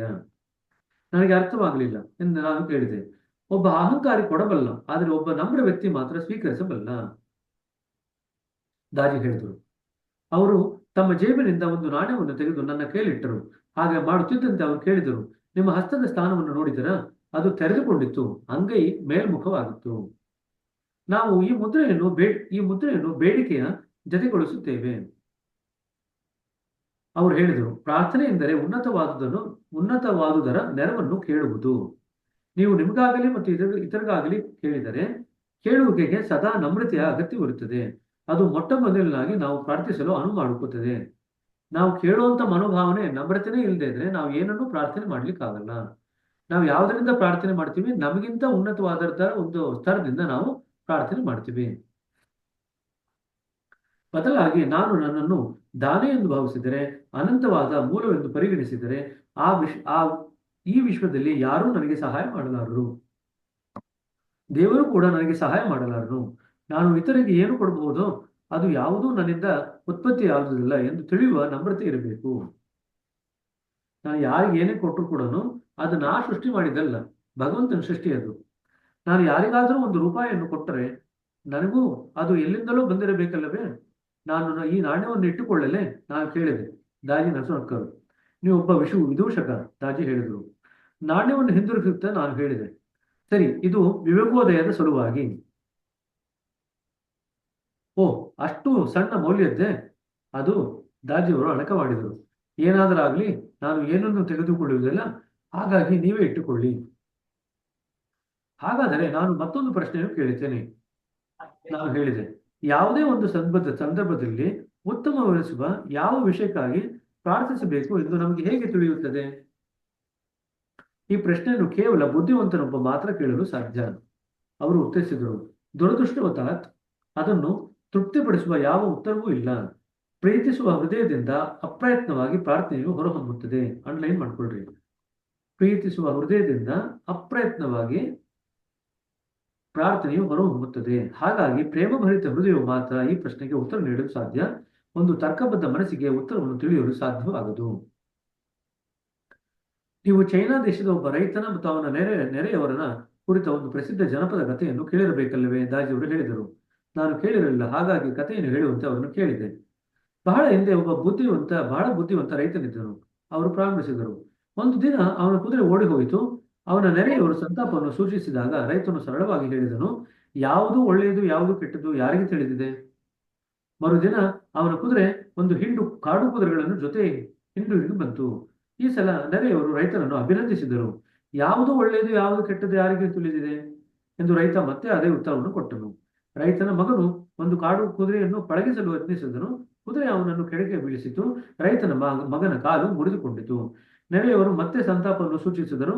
ಮತ್ತೆ ರೈತ ಉತ್ತರಿಸಿದನು, ಯಾವುದು ಒಳ್ಳೆಯದು ಯಾವುದು ಕೆಟ್ಟದ್ದು ಯಾರಿಗೆ ತಿಳಿದಿದೆ? ಸ್ವಲ್ಪ ಸಮಯದ ನಂತರ ಒಂದು ನೆರೆ ರಾಜ್ಯದೊಂದಿಗೆ ಯುದ್ಧ ಆರಂಭವಾಯಿತು. ಕೆಲವು ಮಿಲಿಟರಿ ಅಧಿಕಾರಿಗಳು ರೈತನ ಮಗನನ್ನು ಸೈನ್ಯಕ್ಕೆ ಸೇರಿಸಿಕೊಳ್ಳಲು ಬಂದರು. ಆದರೆ ಅವರು ಬಂದಾಗ ರೈತನ ಮಗ ಕಾಲು ಮುರಿದುಕೊಂಡು ಇದ್ದುದನ್ನು ನೋಡಿದರು. ನಂತರ ನಡೆದ ಯುದ್ಧದಲ್ಲಿ ಆ ಹಳ್ಳಿಯ ಅನೇಕ ಯುವಕರು ತಮ್ಮ ಪ್ರಾಣವನ್ನು ಕಳೆದುಕೊಂಡರು. ಆದರೆ ರೈತನ ಮಗ ತಾನು ಕಾಲು ಮುರಿದುಕೊಂಡಿದ್ದರಿಂದ ಜೀವ ಸಹಿತ ಉಳಿದನು. ಕಾಡು ಕುದುರೆಗಳಿಂದ ಹಾನಿಯಾಗದೆ ಇರುವಂತೆ ರೈತನು ರಕ್ಷಣೆಗಾಗಿ ಪ್ರಾರ್ಥನೆ ಮಾಡಿದ್ದಲ್ಲಿ ಏನಾಗುತ್ತಿತ್ತೆಂದು ಊಹಿಸಿಕೊಳ್ಳಿ. ಅವನ ಪ್ರಾರ್ಥನೆ ಏನಾದರೂ ಈಡೇರಿದ್ದರೆ ಅವನು ಯುದ್ಧಕ್ಕೆ ಬಲಿಯಾಗುತ್ತಿದ್ದ. ಅವನ ಮಗ ಯುದ್ಧಕ್ಕೆ ಬಲಿಯಾಗುತ್ತಿದ್ದ. ಯಾವುದು ನಮಗೆ ಒಳ್ಳೆಯದು ಮತ್ತು ಯಾವುದು ಕೆಟ್ಟದೆಂದು ನಮಗೆ ಮುಂಚಿತವಾಗಿ ತಿಳಿದಿರುವುದಿಲ್ಲ. ಪರಿಣಾಮವೇನೆಂದರೆ, ಈಗಾಗಲೇ ನಮಗೆ ತಿಳಿದಿದ್ದರೆ ಅದರ ಬಗ್ಗೆ ತಿಳಿಯಲು ಸಾಧ್ಯ ಆಗಿದ್ದರೆ ಪ್ರಾರ್ಥನೆ ಅಗತ್ಯವಾದರೂ ಏನು? ಇದೇ ಪರಿಣಾಮ ಆಗತ್ತೆ ಅಂತ ನಮ್ಗೆ ಗೊತ್ತಿದ್ರೆ ಯಾಕೆ ಪ್ರಾರ್ಥನೆ ಮಾಡಬೇಕು? ಪರಿಣಾಮ ಏನಾಗುತ್ತೆ ಅಂತ ಗೊತ್ತಿಲ್ಲದೆ ಇದ್ರೆ ಮಾತ್ರ ಪ್ರಾರ್ಥನೆಗೆ ಅದು ಒಂದು ವಿಶಿಷ್ಟವಾದಂತ ಪಾತ್ರವಿದೆ.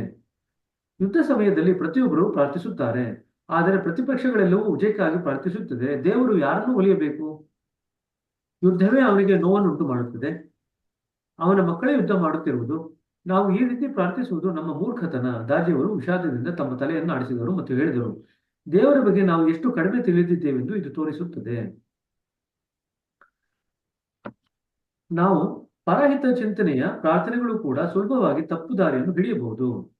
ನಮ್ಮ ಪರಹಿತ ಚಿಂತನೆಯ ಪ್ರಾರ್ಥನೆಗಳು ಸಹ ತಪ್ಪು ದಾರಿಯನ್ನು ಹಿಡಿಯಬಹುದು. ಉದಾಹರಣೆಗೆ, ನೀವು ಒಬ್ಬರ ಭಯವನ್ನು ನೀಗಿಸಲು ಪ್ರಾರ್ಥನೆ ಮಾಡಲು ನಿಶ್ಚಯಿಸುತ್ತೀರಿ ಎನ್ನೋಣ. ಅದು ಉದಾತ್ತವಾದುದು ಅಲ್ಲವೇ? ಸರಿ, ಮೇಲ್ನೋಟಕ್ಕೆ ಅದು ಮಹತ್ತರವಾದುದೆಂದು ತೋರಿದರು. ವಿಶೇಷವಾಗಿ ಈ ಸಂದರ್ಭದಲ್ಲಿ ಸ್ವಲ್ಪ ಭಯವಿರಬೇಕಾದ ಅಗತ್ಯವಿದ್ದಿರಬಹುದು. ದೇವರು ಒಬ್ಬ ದರೋಡೆಗಾರನಿಗೆ ನಿರ್ಭಯತೆಯನ್ನು ಅನುಗ್ರಹಿಸಿದರೆ ಅಥವಾ ಒಬ್ಬ ದೊಡ್ಡ ಹುದ್ದೆಯಲ್ಲಿರುವ ಒಬ್ಬ ಭ್ರಷ್ಟ ಅಧಿಕಾರಿಗೆ ಮಿತಿಮೀರಿದ ಧೈರ್ಯವನ್ನು ದಯಪಾಲಿಸಿದರೆ ಏನಾಗುತ್ತದೆ? ಅವರು ಮತ್ತೂ ಲಜ್ಜೆ ಕೆಟ್ಟವರಾಗಿ ವರ್ತಿಸುತ್ತಾರೆ ಅಲ್ಲವೇ? ಅಂತಹ ಸಂದರ್ಭದಲ್ಲಿ ನಿರ್ಭಯವು ಪ್ರತಿಕೂಲ ಪರಿಣಾಮವನ್ನು ಬೀರುತ್ತದೆ. ನೀವು ಚಾರಿತ್ರವಿಲ್ಲದ ಒಬ್ಬ ಅನೈತಿಕ ವ್ಯಕ್ತಿ ಮೇಲೆ ದಯಪಾಲಿಸಿದ ಸಂಪತ್ತೇ ಅವನನ್ನು ನಾಶ ಮಾಡುವುದೆಂದು ನಮ್ಮ ತಂದೆಯವರು ಹೇಳುತ್ತಿದ್ದರು. ನಮ್ಮ ಸಮಾಜದಲ್ಲಿ ಈ ರೀತಿಯ ಅನೇಕ ದೃಷ್ಟಾಂತಗಳಿವೆ. ಮಿತಿ ಮೀರಿದ ಸವಲತ್ತು ಮತ್ತು ಭೋಗ ಭಾಗ್ಯಗಳಿಂದ ಕೂಡಿದ ಕುಟುಂಬದಲ್ಲಿ ಹುಟ್ಟಿದವರು ಬದುಕಿನ ಕಷ್ಟದ ದಿನಗಳನ್ನು ಕಾಣುತ್ತಾರೆ. ಅಂತಹ ವಿಷಯಗಳು ನಮ್ಮ ಪ್ರೀತಿ ಪಾತ್ರರನ್ನು ಯಾವ ದಿಕ್ಕಿನಲ್ಲಿ ಕೊಂಡೊಯ್ಯುವುದೆಂದು ನಮಗೆ ಖಂಡಿತವಾಗಿ ತಿಳಿಯುವುದಿಲ್ಲ.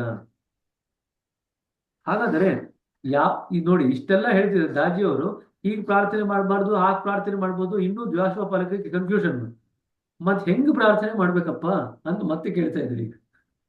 ಏನ್ ಪ್ರಾರ್ಥನೆ ಮಾಡ್ಬೇಕು ಅಂತ. ಹಾಗಾದ್ರೆ ಯಾವುದಕ್ಕಾಗಿ ಪ್ರಾರ್ಥಿಸಬೇಕೆಂದು ನಮಗೆ ಹೇಗೆ ತಿಳಿಯುತ್ತದೆ? ಮತ್ತೆ ಕೇಳಿದರು. ನಿಮ್ಮ ಹೃದಯವನ್ನು ಸಂವೇದನಾಶೀಲರನ್ನಾಗಿ ಮಾಡಿ, ಆಗ ಅದು ಇತರ ನಿಜವಾದ ಅಗತ್ಯಗಳನ್ನು ಪ್ರತಿಕ್ರಿಯಿಸುವುದು. ನಂತರ ನಿಮ್ಮ ಪ್ರಾರ್ಥನೆಗಳು ಸದಾಕಾಲ ಅಗತ್ಯಕ್ಕೆ ತಕ್ಕಂತೆ ಪ್ರಾರ್ಥಿಸುತ್ತೇವೆ. ಎಲ್ಲಾ ರೀತಿಯಾದಂತ ಪ್ರಾರ್ಥನೆ ಮಾಡ್ಲಿಕ್ಕೆ ಹೋಗಲ್ಲ. ನಮ್ಮ ಹೃದಯ ಸಂವೇದನಾಶೀಲ ಆಯ್ತು ಅಂತಂದ್ರೆ ಅವರ ಆಧ್ಯಾತ್ಮಿಕ ಪ್ರಗತಿಗೆ ಏನು ಅಗತ್ಯ ಇದೆ ಅದಕ್ಕೋಸ್ಕರ ಮಾತ್ರ ನಾವು ಪ್ರಾರ್ಥನೆ ಮಾಡ್ತೀವಿ. ಬೇರೆ ಪ್ರಾರ್ಥನೆ ಮಾಡ್ಲಿಕ್ಕೆ ಹೋಗಲ್ಲ. ಆ ಅಭ್ಯಾಸಿಗೆ ಈಗ ಫಾರ್ ಎಕ್ಸಾಂಪಲ್ ಭಯ ಇದೆ. ಭಯ ಅವರ ಮುಂದಿನ ಆಧ್ಯಾತ್ಮಿಕ ಪ್ರಯಾಣಕ್ಕೆ ಬೇಕಾಗಿದ್ರೆ ಅದು ಹೋಗ್ಲಿ ಅಂತ ನಾವು ಪ್ರಾರ್ಥನೆ ಮಾಡಲ್ಲ. ಭಯ ಹೋಗ್ಬೇಕು, ಅವಾಗಲಷ್ಟೇ ಅವ್ರು ಮುಂದಿನ ಆಧ್ಯಾತ್ಮಿಕ ಸ್ಥಿತಿಗೆ ಹೋಗ್ತಾರೆ ಅಂತಂದ್ರೆ ಅವಾಗ ಪ್ರಾರ್ಥನೆ ಮಾಡ್ತೀವಿ. ಇದು ಹೇಗೆ ಗೊತ್ತಾಗುತ್ತೆ ಭಯ ಇರಬೇಕು ಹೋಗ್ಬೇಕಂತ? ನಮಗೆ ಹೃದಯ ಸಂವೇದನಾಶೀಲವಾಯಿತು ಅಂತಂದ್ರೆ ಅವರ ಅಗತ್ಯಗಳನ್ನು ಗುರುತಿಸುವಂತ ಕೆಪಾಸಿಟಿ ಬರುತ್ತೆ, ಸಾಮರ್ಥ್ಯ ಬರುತ್ತೆ. ಅದರ ಪ್ರಕಾರ ನಾವು ಪ್ರಾರ್ಥನೆ ಮಾಡ್ತೀವಿ. ಸರಿ, ಹಾಗಾದರೆ ಹೃದಯವನ್ನು ಸಂವೇದನಶೀಲರಾಗಿ ಮಾಡುವುದು ಹೇಗೆ? ನೀವು ಅದನ್ನು ನಿಜವಾಗಿ ಬಯಸುತ್ತೀರಾ ಎಂದು ನಾನು ಕೇಳಿದೆ. ನಿಮಗೆ ನಿಮ್ಮದೇ ಆದ ಹಲವಾರು ನೋವುಗಳು, ತೊಂದರೆಗಳು ಇರುವಾಗ ನಿಜವಾಗಿ ಇತರ ನೋವುಗಳನ್ನು, ದುಃಖಗಳನ್ನು ಹಂಚಿಕೊಳ್ಳ ಬಯಸುತ್ತೀರಾ?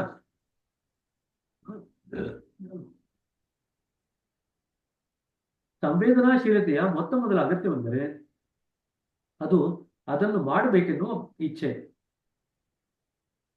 ಇನ್ನೊಬ್ಬರ ನೋವಿನ ತಿಳುವಳಿಕೆಯು ನೀವು ಆ ನೋವನ್ನು ಅನುಭವಿಸಿ ತಾಳಿಕೊಳ್ಳುವವರೆಗೆ ನಿಮ್ಮ ಅರಿವಿನ ಮಟ್ಟಕ್ಕೆ ಬರಲಾರದು. ಎರಡನೇದಾಗಿ, ನೀವು ಇತರ ನೋವನ್ನು ಅರಿತಾದರೂ ಏನು ಮಾಡುವಿರಿ? ಯಾರೋ ನಿಮ್ಮ ಬ್ಯಾಂಕಿನ ಖಾತೆಗೆ ಕನ್ನ ಹಾಕಿದರು ಎಂದುಕೊಳ್ಳೋಣ. ಅವರಿಗೆ ನಿಮ್ಮ ಆರ್ಥಿಕ ಪರಿಸ್ಥಿತಿ ಅರಿವಿದೆ, ಆದರೆ ಅವರು ನಿಮ್ಮ ಶ್ರೇಷ್ಠ ಹಿತೈಷಿಗಳು ಎಂದು ನೀವು ಯೋಚಿಸಬಲ್ಲಿರಾ? ಸಾಧ್ಯವೇ ಇಲ್ಲ ಎಂದು ಹೇಳಿದರು. ನಿಮಗೆ ಸಹಾಯ ಮಾಡುವ ಹೊರತಾಗಿ ನನಗೆ ನಿಮ್ಮ ಆರ್ಥಿಕ ಸ್ಥಿತಿಯನ್ನು ತಿಳಿಯುವ ಒಂದು ಒಳ್ಳೆಯ ಕಾರಣವಾದರೂ ಏನಿದೆ ಅಲ್ಲವೇ?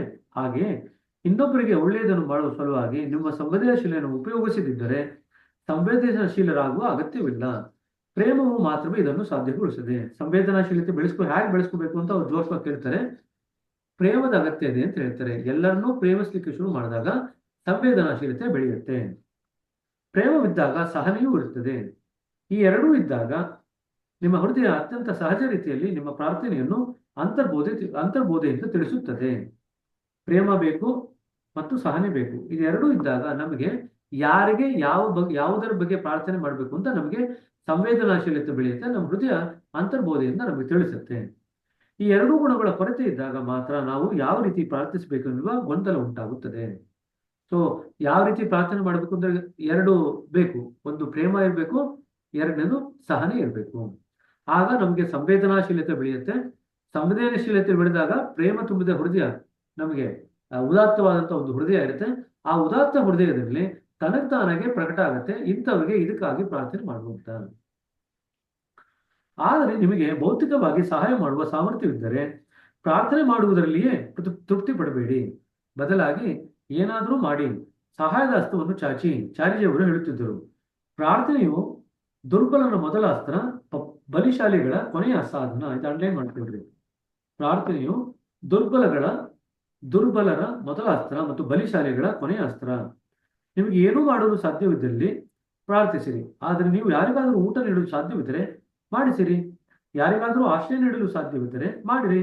ನೀವು ಪ್ರಾರ್ಥಿಸುವ ಮೊದಲು ಸಮಸ್ಯೆಗಳನ್ನು ಪರಿಹರಿಸುವುದು ನಿಮ್ಮ ಮಾನವೀಯ ಕರ್ತವ್ಯ.